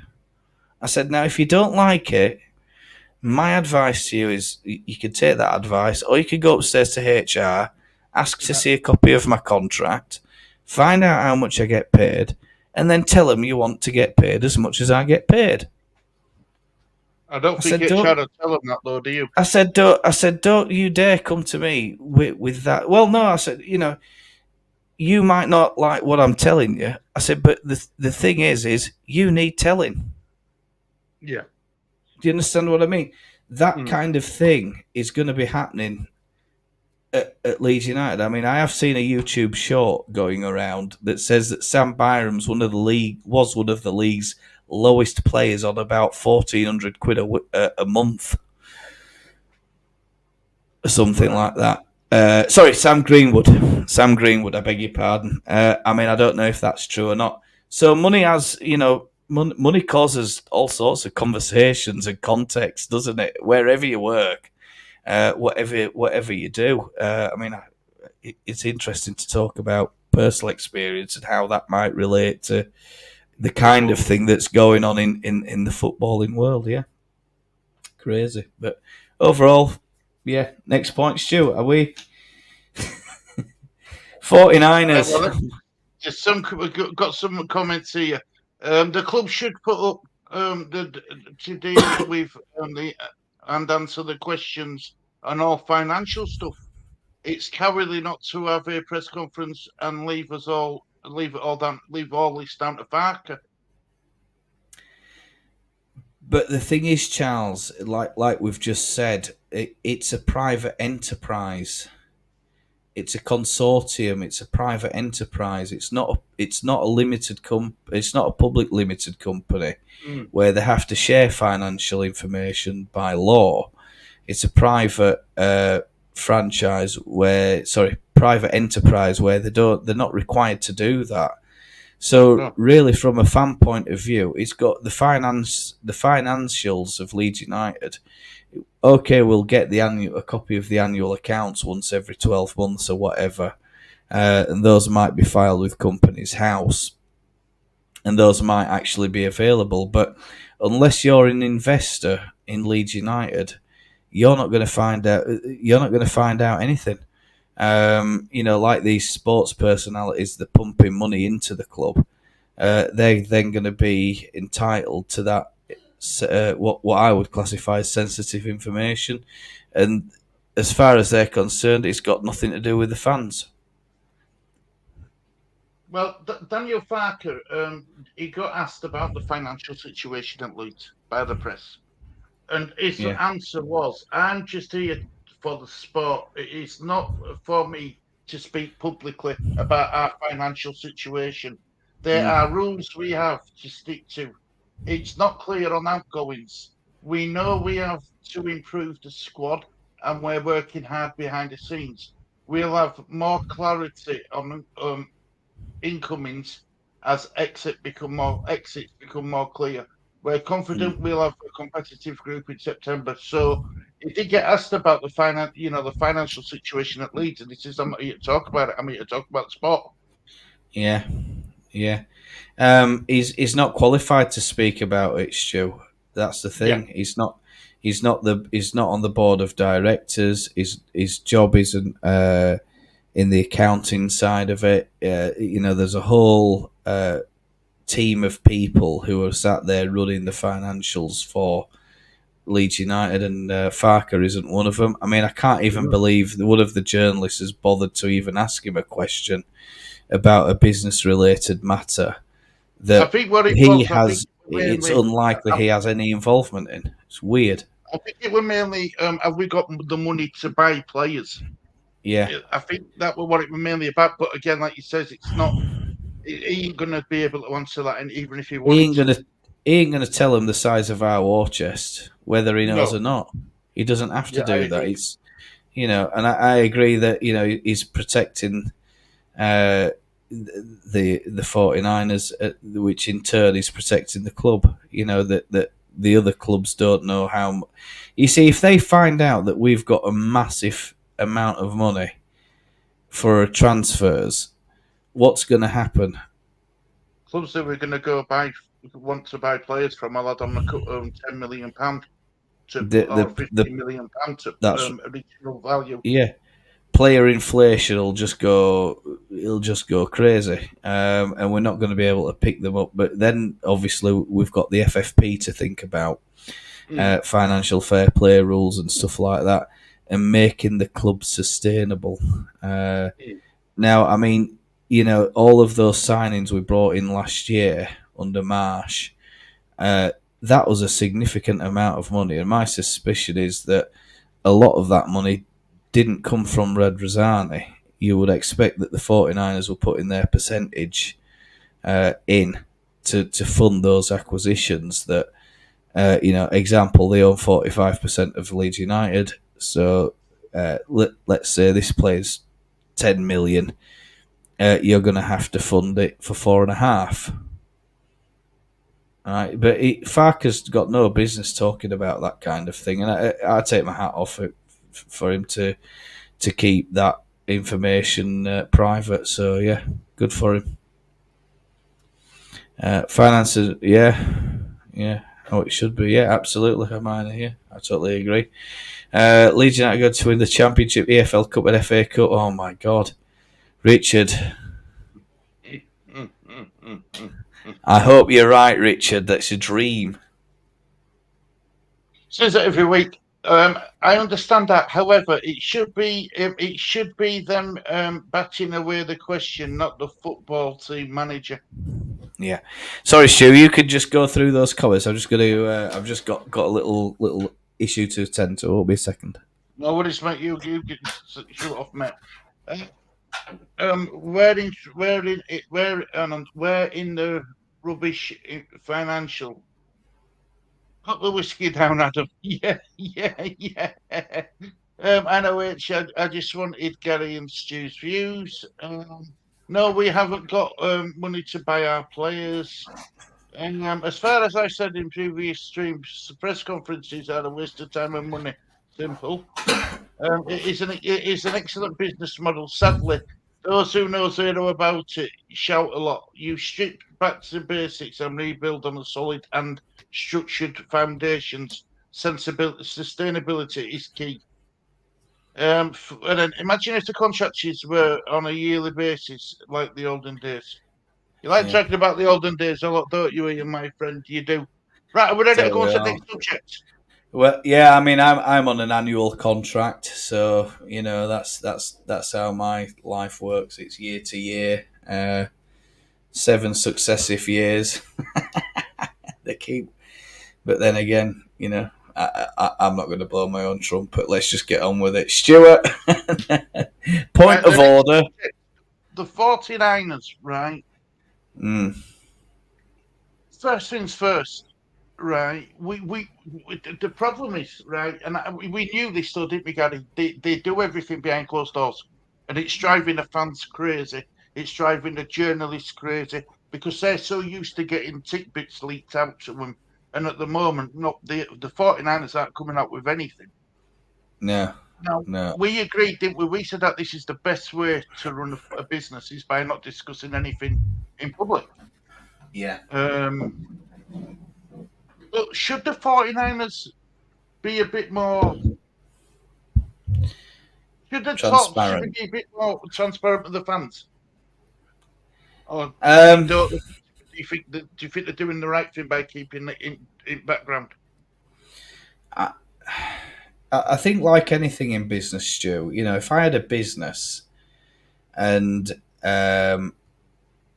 people want to know how much money I'm making, I'd say that I can tell you that, no problem. How much are you investing? But you see, season ticket holders think that they're investing in the club. They're not. They're not investing into the club. All they're doing is buying a season ticket every season for the entertainment value. That's not an investment in the club. It's a different thing. that's not that money going to the season ticket money. Pretty much keeps the lights on at Elland Road. That's about it. All the other costs and expenditure about player transfers, security, ground maintenance, all the other stuff that goes into it. That you're not talking about a couple of £1 million. No. And I think a while back I saw some kind of statistic that said Tottenham Hotspur to bring in £5 million every game, home game. Leeds is barely £1 million. Yeah. So what's actually funding the club is things like sponsorships, and these investments from the other investors, and apparently we might have 11, possibly 12 of them. We don't even know that. But Stu, it's none of our business. I don't mind as long as they get on and make us a successful football club. Yeah. Because if we're a successful football team, successful football club, the business side of it is going to be successful as well on the back of that. The TV rights money. You're talking tens of millions of pounds that the club will be getting, and where does that money go? Does it go in their back pocket? Well, no, it doesn't. No. It has to be reinvested into players. We're then talking about a ground refurbishment expansion. The 49ers have a lot of other plans about club infrastructure in Leeds as well. So, things might not be happening instantly. And I said this before, I call it Instagram society syndrome, where people expect it now or yesterday and they're not prepared to wait. You just have to be prepared to wait and see what they've got lined up. But the other side of the coin is these people who are investing, they're going to expect a dividend payments or returns on their investments, or possibly both. Further down the line, that kind of return of investment is heavily dependent on getting us promoted to the Premier League. So the 49ers have no choice. The club's best interest has to be at heart. That we back Farker when he needs backing, and we get the signatures on the books that we need. In the Championship, it's going to be neither here nor there in terms of money compared with what goes on in the Premier League. And I mean, we've seen it already. Harry Kane, another £100 million plus player leaving England, going to Germany. Of course, we talked about Bellingham in the last match. I think Bellingham, did he start his career, or one of his first clubs was Birmingham, was it? Birmingham, yep. Yeah, so, now he's sitting pretty at Real Madrid. These are the good things that can happen if you just toe the line. Do what you get paid to do. Keep your mouth shut. Even if you're not happy, you get out there, you put a shift in for 90 minutes, do what you can, impress, improve, and perform. Yeah, that's it. That's what we're asking. I can't be arsed because so-and-so's got an interest in me. Ain't going to get you very far in your career. No, it's not. Hint. It's not, is it? If you want to end up in the elite, what we call the elite teams, the elite clubs, those are the things that need to be done. From a player's point of view, should I say? Right. The fans are more important than the owners. No, they don't. They're not doing the ownership good to keep it quiet behind closed doors. Well, I've lost the audio here, Stu. Am I back? Yeah, it's come back a bit. I think it's just lagged out a little bit there. Sorry. Yeah, chat. It's the internet connection. That's it, chat. If you have any problems with audio, do let us know or anything like that. We do try our best to to Yeah, I think it's me. I'm maintain gonna have a high quality. Well, at the moment, stream. I'm using my Wi-Fi until I get the wire put on Amazon. I'm going to put it back into wired again. But Yeah. right, Go on. the problem is, Adam, right? The problem is with what you're saying there about it's not good to keep it quiet behind closed doors. If they tell everybody everything, we've you know we've left ourselves open. You know, we've left yourself open, and it's not the way it's not the way you win a battle by leaving yourself open, is it? Yeah. Excuse me, we are. Hang on, we Go are. on. Excuse. Hold on a minute. This is a you, Adam. This is Adam who joins our chat. Excuse me, we are paying their season tickets. That's their wages on players. It's not even close. I'm afraid, Adam. Look, you wouldn't go into a casino, into a game of poker, and show everybody your hand before the game starts, would you? It's the same thing. We never had a million. We never had a million in a million. We never had a million in a million years.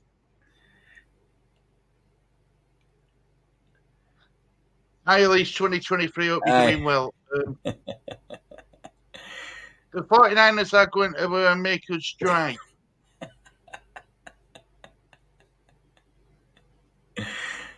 I agree for the record. By the way, congratulations for the Liners reaching the final of the Women's World Cup. That's brilliant. Yeah, brilliant news. I'm good, thank you, Elise, 2023. Right. Adam, you need to calm down with this not trusting the Americans in Leeds United is our club. We love it and we don't want them to ruin it like Ken Bates or Radzali.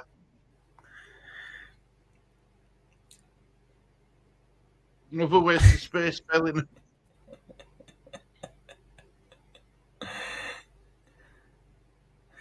Yeah, let's go with that.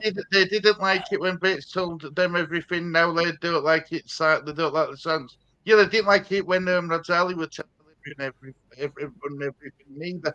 You're right, Big Mally. But, we are very lucky to have the 49ers with all the debts left and the clauses in contracts still bought us and have viable plans for our future. I love them.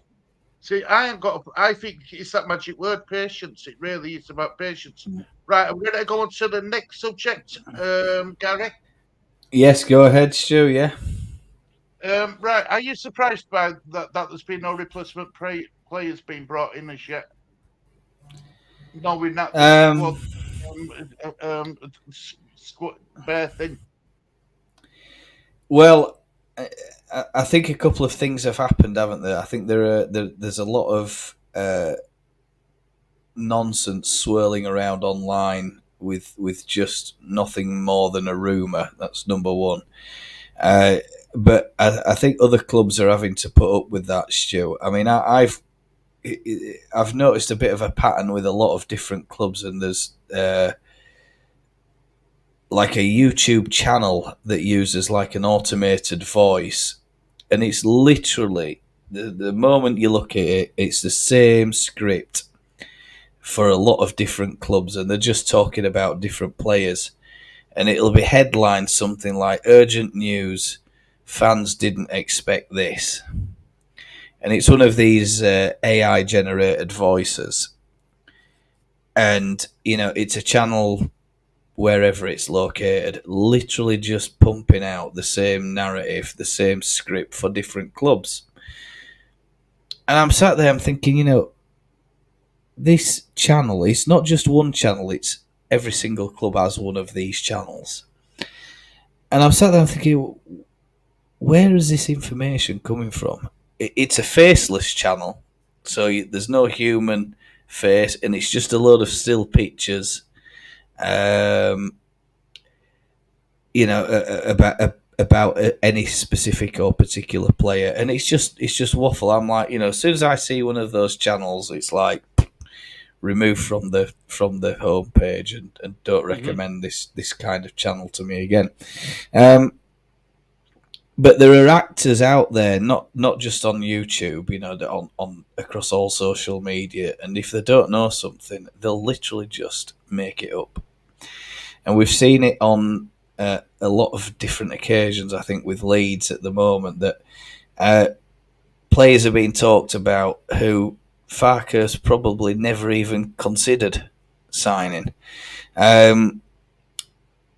The replacement strategy has to be targeted. That he knows who he wants. He's probably already got a first choice list of people that he wants. We've seen it with Aaron's. Now that one slipped us. Right? He's been what's the word I'm looking for? He's been persuaded or seduced by Bournemouth, and he's gone to Bournemouth. So we've lost out on that, and that was a clear one where Leeds, it had been documented that he's actually at Elland Road, he's doing the medical, it must be happening, kind of thing. So there's evidence. He's been spotted, photographed, or whatever it is. Then we've got is it Darlow, the keeper? So we've got him in. Then we've got the other young lad in. Is it Rob? Ampadu. Ampadu. So how many is that? So we've got so far signings coming in. We've got Ampadu, Darlow. Is it Rob? Byram. Robin, is it? What's it? How do you pronounce that name? Sorry? Rodon. And then is that it? Is that four? And then Aaron's is the one that's escaped. So four confirmed signings. It takes time to sign players. That's the first thing. It can take up to 2 weeks. We know that. We've seen that already. And I think it's just a case of, I'm not going to blame the 49ers. They're not responsible.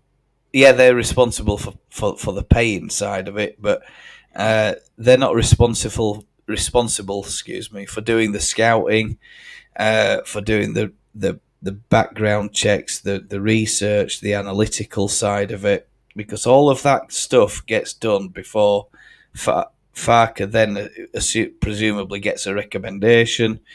Farker then is going to agree that or disagree that, whoever's scouting, look, this is the type of player you want. This is the MO that you've given me. This is the one that I think is going to be useful to us. Then, of course, there has to be a financial process. Can we get that kind of money prepared? Do we have it easily available? Or if not, let's start opening negotiations with the club. That takes time. Then you're in a negotiating table. That takes time. Then you've got to they've got to then speak to the player. Look, we've had an offer in for you. XYZ, we're prepared to sell, and you've just got to sort your personal terms out. That's how it normally is handled. Player then acts. I mean, the selling club's acting through their agent anyway. Then all of that decision making goes back through the chain of command. Great, we've got a player who wants to sign for Leeds United. Let's get him on. Let's get the contracts drawn. That whole process is a lengthy process. At least 2 weeks. So, don't expect that they're going to be floods of players coming in out of nowhere. We've been going, at least 2 weeks in the season. We've had another 2.5, another 3 or 4 weeks in pre-season. Not much has really happened. We've got 4 players in. We've got rid of a load of players. So we've got capacity in the squad now to. By the way, all that process has gone on in just trying to get rid of the ones that we've got rid of. Yeah. So I think we just still have to be patient and hope that what's been going on in the last month starts coming to fruition over the next week or two. That these deals haven't they're not just instant. Oh yeah, it's this, that, this. You want to do it or not? There's a lot more to that process than just a couple of phone calls. So I think watch this space. We have no choice. We have to remain confident. We've all got to back Farker on Friday. Back whoever it is that's pulling the lead shirt on Friday, and hope that we go out and get ourselves a result, and that we can still at least keep pace with the top half of the table, and try and keep ourselves in touch. Because these games are going to start coming thick and fast, and there's no doubt in my mind that these replacements have to be coming in as a matter of urgency. But don't go out signing any old Tom, Dick, or Harry. Just because, just filling the squad with people for the sake of squad numbers, because you're going to be wasting your time. We've got, it's a serious business. Is this? We want to try and get back to the Premier League. We've had a lot of mismanagement in the past, and I think part of that mismanagement is still going to be dogging us for a little bit of time just yet. Players in that squad who shouldn't really be at Ellen Road, and let's hope that Farker. I mean, he's sounding out all the right notes. The chairman's sounding out all the right notes. I'm very happy. I think we just have to be patient, Stu. And let's hope that these replacements start coming in through the door next 10 days. What date are we on today? Is it 17th? 16th today, 17th tomorrow. Day off for me tomorrow. Public holiday. Independence Day. Indonesian Independence Day. So there you go, chaps. And ladies and gentlemen, there we go. So yeah, let's just hope that we start seeing some action. Stu, are you surprised by this, or is it? Not. I would have liked. Look, personally, I would have liked us to have. Like Big Malice is here. I'm surprised knowing that we had £12 million to splash and errands.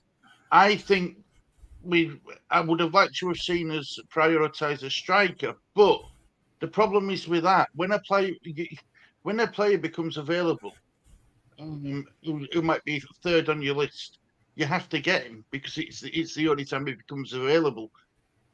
As far as I'm aware, Gary, right? I think the squad's is thin. It's thin, but I have to hope that the 49ers are doing things behind the scenes. And I know for a fact, buying a player is not like buying a tin of beans from your local supermarket. You just don't go in and pick it up and scan it and then pay and then walk out with it, do you? So I know for a fact it takes a bit of time to solve. And again, I don't want us to panic buy players who are what Daniel Farker wanted. Yeah. Because he's the one who has to work with them every day. He's the one who has to select them or deselect them, put them in team or put them on bench. And, I mean, look, the one thing I will say about the press conference today, Daniel Farker looks a little bit more relaxed, a little bit more chilled out. So, and he says that we will have a competitive squad. So not only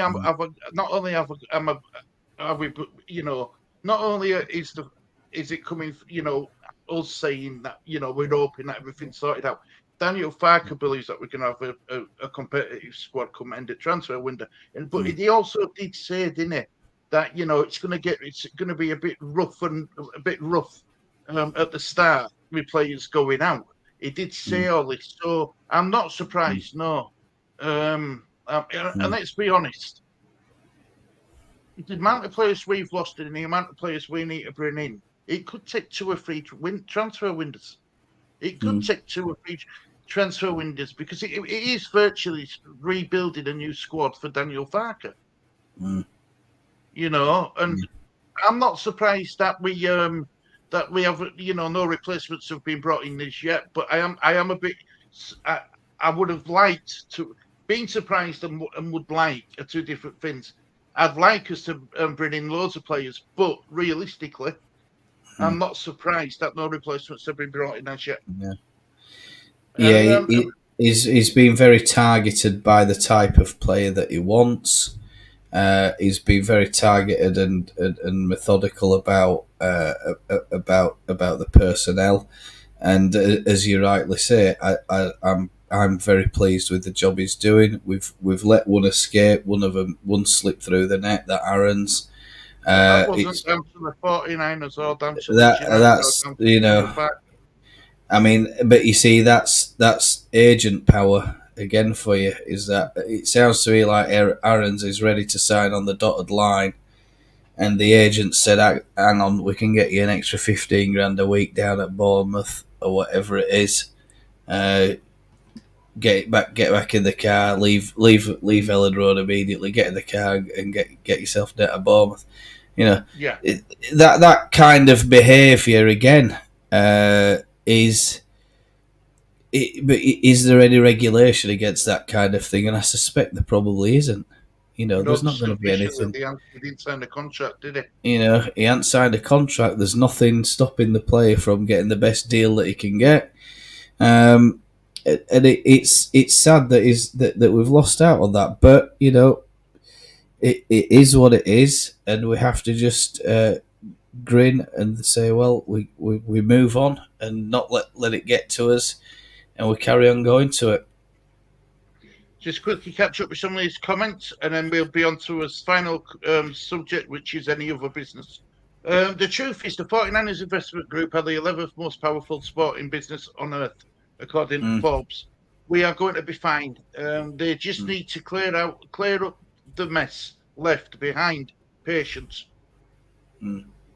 I think this is Adam going on about the Americans and not like American owners and stuff. And it's like him out and he says here, do you not trust the English too? Look at our financial history throughout the years with them kicked out of the league and consistent relegations. It's true. We had English owners who were just as bad, so I hope we don't this, and we've got to stop this. Having a go at categorising all Americans being bad, because not all Americans are bad. There's good and bad in every country. I think Adam Link, I don't know, he's not active in the chat at the moment. I haven't seen anything for a few minutes, but I don't really care where people come from if they operate the club in a shrewd manner, and I think we're we're getting there now that it's going to be run really well. It's going to be a tightly run ship, and when money needs to come in for players, it's going to be available, and that's it. But there's going to be checks and balances at all levels, and Farker, his head is on the chopping block as well. He's a man under pressure. Let's make no mistake. He's got expectations. I assume the 49ers have set realistic expectations. They're not going to say to him, first season you win the league and you get us back to the Premier League, because that just doesn't happen. They'll know that just doesn't happen. Given our experience over the last 20 years, a lot of it we've spent away from the Premier League. So, patience, it's that word again. And unfortunately, the Instagram society syndrome kicks in. Everybody wants it now or yesterday. They're not prepared to wait. Build something great, but take your time. I think that's the thing. Rome wasn't built in a day. That's what my mum kept telling me when I was growing up. Yeah, she's right. All on Rad for me, reluctantly obvious to see that was made his fall guy. From being angry with Victor, I now feel sorry for him. Raj knew exactly what he was doing. And Big Mallet, it takes as long as it takes for us to buy. It takes as long for us to buy a player as it does Gary to explain it. Thanks, Mallet. Leeds still have Bamford, Fairport to come back. Whatever the supporters think of them, they are still useful members of the squad. I agree. If the rumours are to be believed, we could have had 2 players in by now with the Aaron's money. Yeah, but that's just stating it, Malik. Rumours. We could have had 2 players in the time it's taken me to explain it, couldn't we, Stu? Yeah, man. I like it. We should have kidnapped Pablo after Cardiff and begged him to score after 16 seconds against West Brom, just like the last time. I know, Pablo. God. How many more are going to slip through the net? Yeah, but that isn't the fault of anyone at Leeds United. That's not anyone. That ain't the fault of anyone at Leeds United. That news come out. That player slipped through net because Norwich leaked that they've sold Aaron's to us. It wasn't the 49ers who leaked that information out. And I think that's why it's all secretive about this. If it's true about this striker, we've bid for an unnamed striker because they don't want it to happen again. So I think they're learning from the mistakes. Yeah. As well. It's only recorded in fact that we've only let 1 slip. And it's nothing to do with Leeds. That it's just, Bournemouth have seen an opportunity. And who's the manager down at Bournemouth? We wanted Areola. Yeah, the one who Leeds wanted to get. And we wanted him. And he was strongly tipped for the job. So, he's maybe thinking, everybody talks about loyalty and all this sort of stuff. He doesn't care. Nobody cares. We live in a nobody cares society in sports entertainment, whatever you want to call it, football, and that's how it is. It's a dog eat dog world, like it or not, and that's how it is. So there we go. Oh, Inky! Oh God! I had a terrible dream. I dreamt that Leeds won the championship. Then all of a sudden, Orta and Raj were back. They had only been out on a season-long loan. My sheets are now on the boil, bleach wash. I like that. Almost flapping and wailing like babies, wanting everything yesterday. Really haven't a clue. You rebuild slowly and carefully. If you rush everything, you risk total collapse. I agree with that, Harmonie. Yeah, we're not far from it. Before he gets sacked, I don't think Farker will get sacked. I don't think he's got any intentions of walking just yet. Neither. I think he's determined to get this right with Leeds United, and that's all you can ask from your manager. I think just stopping on that point there. I mean, how many managers have not walked in the past? And when we're talking about walking away from a contract, they don't want, and they'll never walk from contracts, because if they do, they won't get the compensation. If they get sacked, then they'll get the compensation. Yeah, but I don't think it'll come at that. I really don't. I don't either. I mean, I think it took. He said in the beginning, didn't he? It took quite a lot of convincing. Yeah. To get the job, for him to take the job, and he took it. So I mean, they're obviously, they've done well to get him signed. I think it's a very good appointment still for us. Time's going to tell. We're 2 games in. We've had 4 of our key players out injured first 2 games. So, we've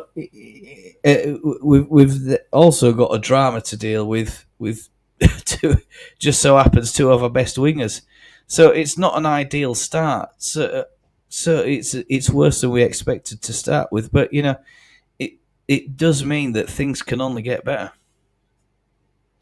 Things can only get better, Stu. I'm convinced we will be all right. We're not going to be. We're not relegation fodder. We're not relegation fodder this season. Go ahead, Stu. Do you want me to read a few? Go I on. think Gary as well. People who thought we were instantly going to get promoted we're not living in a dream world. That's wrong. We're desperate for us to get promoted. I think that's why they kept saying it, because they were desperate. But we clearly are not in a position to get promoted. You know what I mean? Not, We clearly are in a position at this moment in time to get promoted anyway. no, definitely not at the moment. Not at the moment. It's a reality. It's a hard. It's we've said it before, haven't we, you and I? But it's a hard landing. It's a hard reality check that that we're not as good as we think we are. We're not as big as we think we are, and we're now in a terrible mess. That hopefully this is the bottom of the slope for us, and we'll start turning a corner, start getting results. Getting points on the board, and hopefully we can start moving. Of course, it's the fault of LUFC. They should have acted faster. But how do we know they didn't act fast? We don't know, do we? The chairman said more or less that it took them longer than they anticipated. It was all held up, getting the clearances from the EFL and all this other stuff. It's a complex matter, you know. In his podcast interview, he said that, you know, things have taken longer than we would have liked. I mean, that stuff took weeks to sort out by the sound of it, and it actually, if you speculate, it probably could have taken a lot longer than that. And I think we spoke about that before, Stu, that, you know, nobody saw Radrazani over Christmas. The whole thing was slowly falling apart as the weeks ticked by. With all these managers going in and out, Radrazani, did he care? Did he take his eye off the ball? All of that stuff remains to be seen.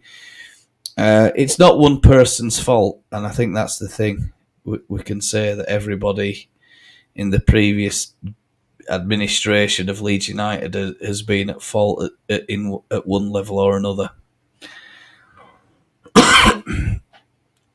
It was agreed the night before. He was on his way to sign for us. He turned around and drove down to Bournemouth. Nobody knew until it got leaked to Pink, and who then released it out.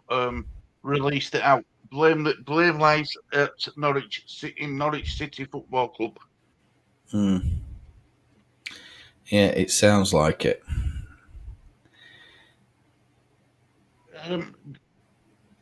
Yeah, no problem. Hello, Adam. Yes. Yeah, they didn't act fast because we didn't get him. Stop making excuses. They actually paid $5 million less to Mali. Yeah. Typical. Right, go on. God, Charles, I'll give you a bit of advice, mate. If a word's got more than if a word's got more than 4 letters in it, I struggle. Mechanical Elysium. Machiavellism. That's it. Leonism. Yeah, that's it. Yeah, all around. Yeah, go on.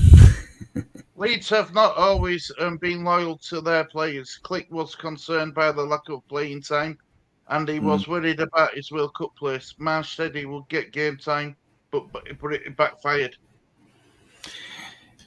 I mean, Clichy is coming out on Twitter every now and then commenting on Leeds United stuff. It's a verified account. I mean, if push comes to shove, Stu, would you have him back? Oh, Clicky, of course I would, tomorrow. Yeah, clear, yeah. I thought you could have said, would I have him on a podcast with us? Yeah. Yeah, I'll send him a message. And as soon as I say that, look at the next chat message. Would you take Klitsch back? Yeah, definitely. Because he didn't want to go, did he? He was forced. He didn't want to go. He was booted out. I wasn't happy about his departure, to be honest with you. And it was at that. But you see, Marsh had this. It was a predictable rhythm, wasn't it? we wouldn't be doing that great. And then on 60th minute, Klitsch had come on. And you'd just be like, what is that all about? But I mean, back then we were getting hammered week in, week out. I mean, I don't know where it all went wrong, isn't it? Where it all went wrong. I'd love to get Klitsch back. It'd be great for us. But would he want to come back now? Is he still in America? I think. Probably not. I doubt he'd come back. I doubt he'd come back. Yeah, right. I know that word. Isn't he photosynthesis cousin? So I know that word. I'd love to get Click back. And talk to him on chat. You better not be googling Harmonie, ha ha ha, and then laughing at and then LOL's here. Right. Any other business? Last section, Gary. Have you got any other business you would like to talk about? Not at this time. I think it's just a case of if one thing that we didn't speak about when we're talking about Nonto was what kind of reception can he look forward to if he does appear for us on Friday, and of course you expect that he's not going to be very well received. No, but he's not. No, this moment in time. The thing is, Stu, if he goes on and bangs an hat trick in, all will be forgiven. Do you think it will be with Leeds fans? What? All will be forgiven? If you got an hat trick, because I think the Leeds fans are pretty. They're pretty. Once they've made up their mind, that's it. It's very hard to change it. Yeah. Right. We'll talk about that just a second. Mally. Yeah. Sorry. Just saying that. I think there's diehards, right, who would literally say that he's a Judas. But I just think about it for a second that is, and all this other stuff that's been levelled at him. He's not signed for anybody else, right? He's still a Leeds United player. He's been misadvised. He's a young lad. It's somehow got out that this is the case. Well, I mean, it's not somehow got out. The club have more or less said that he's refused to play. Perhaps the club wasn't wise in doing that as quickly as what they did, which is why I was surprised by that statement. It's not the kind of thing we're used to seeing. If there's an internal problem, they'll usually try and sit on it and settle it before it goes out in the public. That statement about Wilfred Nonto was a very big surprise to me. I just thought that they've not handled it very well at all in that regard. But Stu, he's still a Leeds player. He's made a mistake. He's made a terrible mistake, and it's on the back, presumably, of bad advice. He comes on Friday. He has a storming match, has a couple of assists, or gets us a goal, or whatever he puts in that's positive in the game. All is forgiven, and just say, less of that nonsense. Let's have 12 months hard work out here. Get on with it.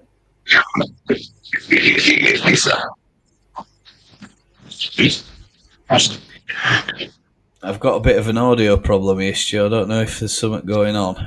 If you're lagging out a little bit again.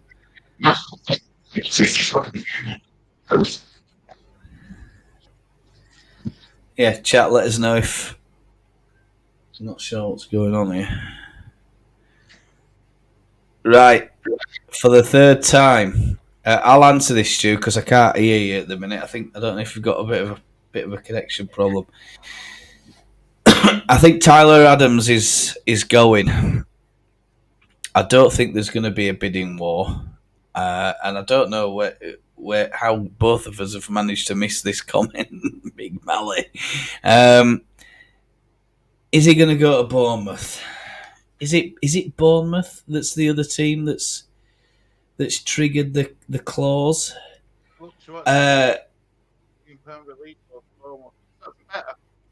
It's coming back a little bit. Yeah, it's a little bit low, the volume. There, that's better.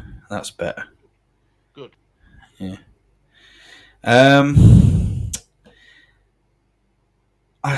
I think we're going to be we'll end up stuck with Tyler Adams this season. Certainly until this next transfer window. I don't see any need for anybody. I don't see any need. I don't see any need for any other club to come in and sign him when his injury is as bad as what they say it is. 4 months takes us to December, doesn't it? Yeah. So the transfer window opens then. Then he decides, is he going to stay on or is he going to continue for the remainder of the season? I don't know. I think we're going to be stuck with Tyler Adams. I don't think he's going anywhere. I agree with you, Gary. Yeah, I think he's stuck better. Yeah, he's doing weird things. I don't know, but anyway. I can't see Gonzo being welcomed by the fans. The club could have protected him by saying he was injured. Yeah, I think so. Cheers, Matt. Get Mally. Yeah. 1 minute he will sign and play for Chelsea at the weekend. Next day he's injured for 4 months. More probability in a lottery ticket than knowing that answer, Mally. Hard one. It's a hard one. I think we're stuck with him. Stu sounds like the Borg.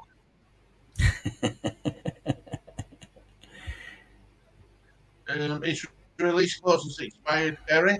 Yeah. We have only said it 5 times, Mally. Yeah. Sorry, everybody. I must. There's so many comments coming in.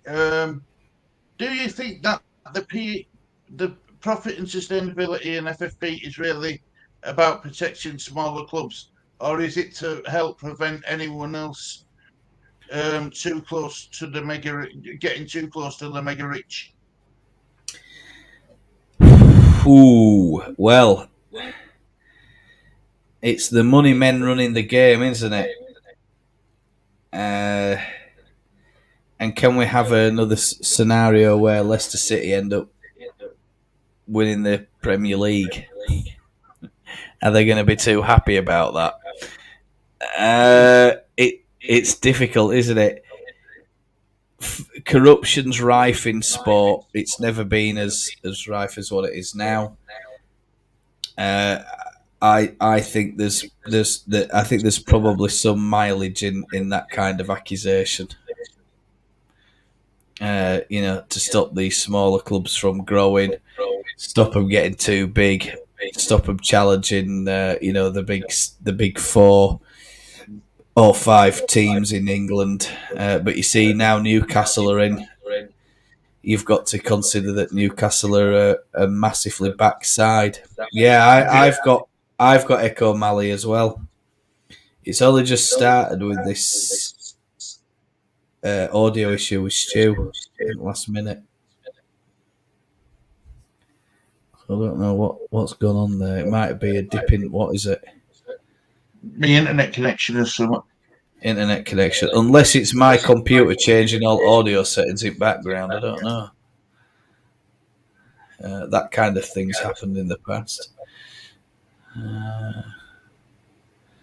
I'll just lower the mic down a little bit. But yeah, as far as I know, yeah, we're not.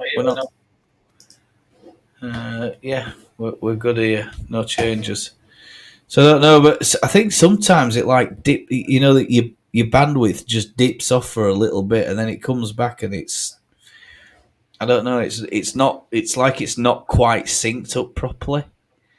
But I think it's probably more of a StreamYard problem than anything else. especially That when sounded you. Sounds better now. Yeah. I'm not getting that weird, echo through my ear. Yeah, it's weird, really, really weird. really strange, weird. Um. So right, I think the biggest telling of that state, Charles, will be when Everton to face court proceedings about breaching FFP. If they only get a point deduction or even a fine, then you know that the Premier League are going to protect the so-called bigger clubs, because the debate I've been seeing is Everton a bigger club than Leeds United? Yeah. Do you think is Everton a bigger club than Leeds United, Gary? Um. Let's measure the official. Let's use the YouTube as a yardstick. How many subs does Everton official channel have on it? I think it's more than us. Where Yeah, Leeds it's is a lot about more nearly than us. Leeds is nearly 500,000, 400, just over 400,000 last time I checked. But Everton is a huge club. It is a huge club. But the thing is this, Stu, as well. You know, Manchester City have already had a bunch of charges thrown out, but they've got 115 further charges filed against them.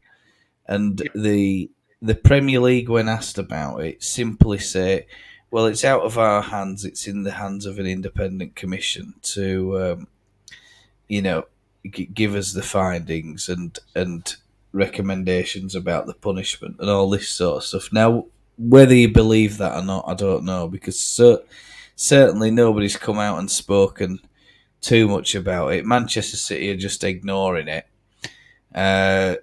They've got a league that probably the best lawyers that money can buy.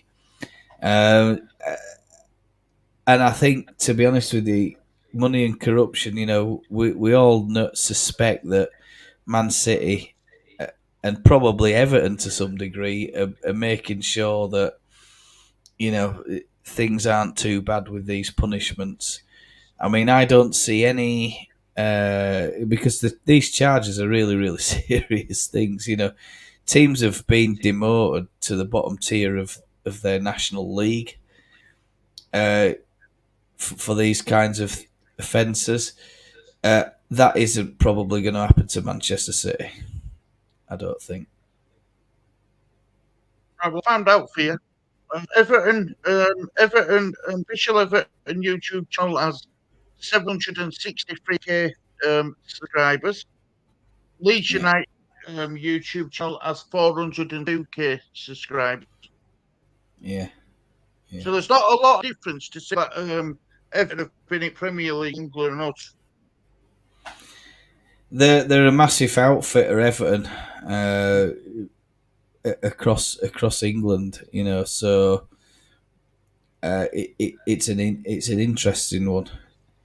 It's an interesting one. Yeah, Charles, you're right.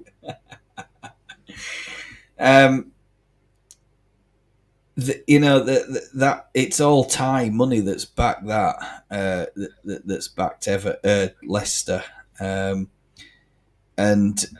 they kind of got lucky, didn't they? They got Ranieri in, they got all these other decent players in, Vardy and all the rest of them, and they all just were on fire. At the same time, and the tactics was the same week in, week out. Sit deep, hammer it long, get Vardy on the end of it, and boom, counter attack. That's literally all they did. But wasn't it a great season to watch? That literally nobody could beat Everton that season. Leicester that season. It was a great season to watch, and thinking, I'm actually very pleased that none of the usual teams have won the Premier League, and Leicester, little old Leicester, have come up out of nowhere and smashed, absolutely smashed the Premier League to pieces. 300,000's a lot of subs, isn't it? But on the grander scheme of things, I think Everton probably is a bigger club than Leeds. Right, I hate fair to enough. say it, but I think they probably are. We think that we're a big club, Stu. We're not. In terms of our global reach, we're not. We've got a big history, but we Yeah, we've haven't got a done big an history. awful lot in modern times. Yeah, in modern times we've not last 20 years, but our global reach is nowhere near some of these other teams. I mean, the Premier League are publishing marketing materials for the new campaign. Oh, sorry, for last season's campaign. I mean, they've put Fulham on there. Everton, Man United, Man City, Chelsea, Arsenal. These are the big teams. But you see, they're well followed teams in Asia. When we talk about big teams, what is a big team? What is a big club? Is it based on the money they have, the amount of fans they have, fan base?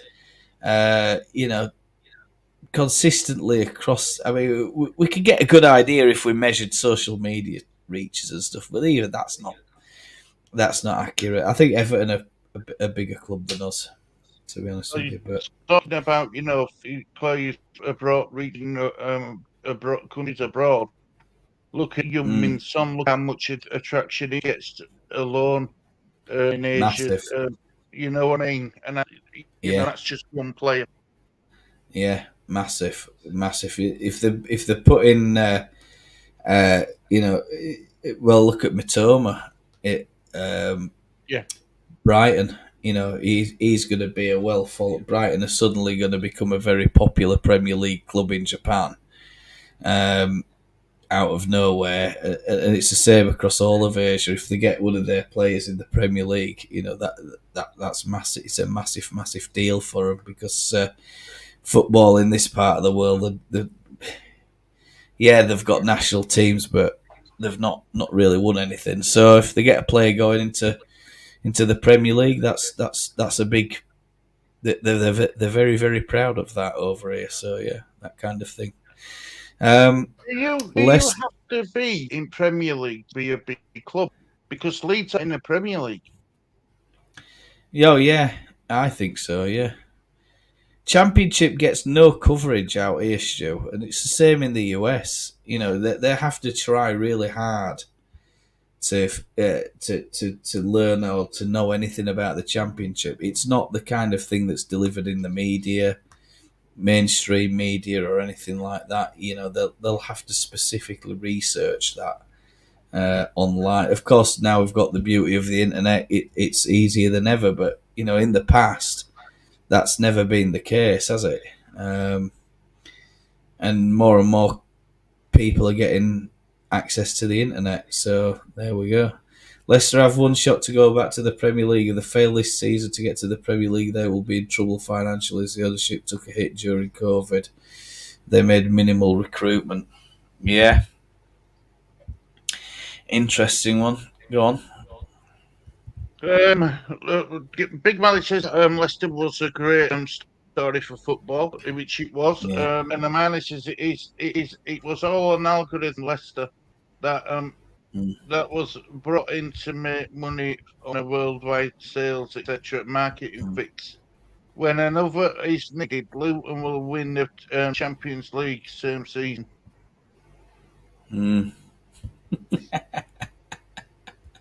Yeah, I think Leicester could do it. Luton, right? I think Luton will get relegated, but they're going to have a good time doing it in Premier League. See, it's about no matter. I mean, Leicester Luton's a little club. It's in the middle of an house in this state. Well, you've got to go through houses to get to it. So yeah, you're absolutely right. Right, well, Garrett, you got to finish on before we start wrapping this one up, mate. No, I think we'll wrap this one up, Stu. I think it's a record-breaking podcast. I think We're it's. all time, I think all time. we'll keep this to 45 minutes. It'll all be over very quickly because we're talking about the Birmingham game. There's not much to talk about. These are Stu's words at the beginning before we went on air. By the way, that there's not to Whatever goes talk to about. plan, mate. Whatever goes to Birmingham. plan. We'll have that out of the way in 2 minutes, and we'll rattle through the rest of it very very quickly. 2.5 hours later, folks, and we're finally considering wrapping it up. I think Stu's going to try and spin it out another 30 minutes, though. No, I go beginning and what I would do. Yeah, you've got. Get your diary out, Stu. Just tell us about what the appointments are for the rest of the day. 7:00. It's looking back at the EPL and how we did game week 1. Then 10:00 I'm on with Brother Skater and Titch to discuss a lot of things about Stam. So busy. Been a busy boy again, mate. Been really busy. It's very, very, very, very busy. It says sense and sensibility again, Gary. Nice one, Stu and Gary. Thank you very much, Hermione. That's very kind of you. It's always nice when you get nice comments, isn't it, Stu? Well, it is, yeah, of course it is. I'll be very if you get nice comments. But you don't have to kick off, you don't have to rant, you don't have to swear, you don't have to curse, you don't have to have the show to be good. No, I think so too. Others do it, so why not? Just keep control. No, I think that's been a good one, Gary. Yeah. Right, let's wrap it up then, bud. I'm gonna go hit the hay, as they say, at 11:30, and it's time to hit the hay. So I think I'll say... Not quite. Well, I am a granddad, but not quite granddad yet. She gets old in tomorrow, Mally. Good evening, Just Elise. Hope you're doing well. Hope you're doing well. We're just wrapping this up, Just a Leeds thing. Unfortunately, yes. No, well, it's been another good a good chat, bit of debate and stuff. So yeah, always a good crack. Yeah, and thank everyone in the chat for keeping it going, and it's much appreciated. It really is. We do appreciate all those comments. Whether we agree with every comment or disagree with every comment, it's all about people having their own opinions. Yeah, I totally agree. Anyway, look, let's march on together for Friday. Let's hope that we get a good result. Prediction, Gary, before you go. The way things are, I think it's a 2-1 loss. Well, I on the previous stream, what I watched, I said 3-1 West Brom. Yeah. So a lot of Leeds fans are feeling a bit negative about this one. They only escaped with a narrow victory at Swansea, didn't they? But they're always a tough outfit at West Brom. So there's going to be no easy games this season, Stu. No easy games. You will get your predictions and any comments down below, and I'll have a good read of them later. And I'm going to be able to catch up on all my messages and stuff later on. So, look, Gary, thank you once again for joining us. Much appreciated. Thank you, Stu. Thank you, everyone in chat. Yep. So, look, have a lovely evening, guys. Hope you enjoy your evening. Thank you for watching this edition of the All In LUFC podcast.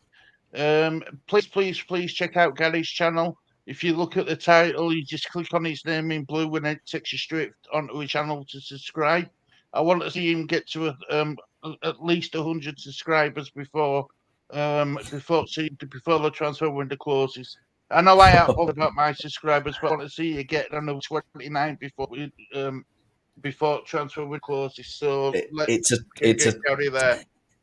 a tall order. Well, we'll keep going, mate. We will keep going for you.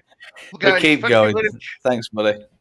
Thank you very much for this edition. Able to nothing left to say. It's a goodbye from me. Goodbye from me. Have a wonderful evening ahead, and take care of yourselves. See you all very soon. It'd be lovely chatting to you as well, just to lead thing. And 2-0 list up, Fane. Oh, good job, I'm stuck in my mind. Take care, everybody. Bye.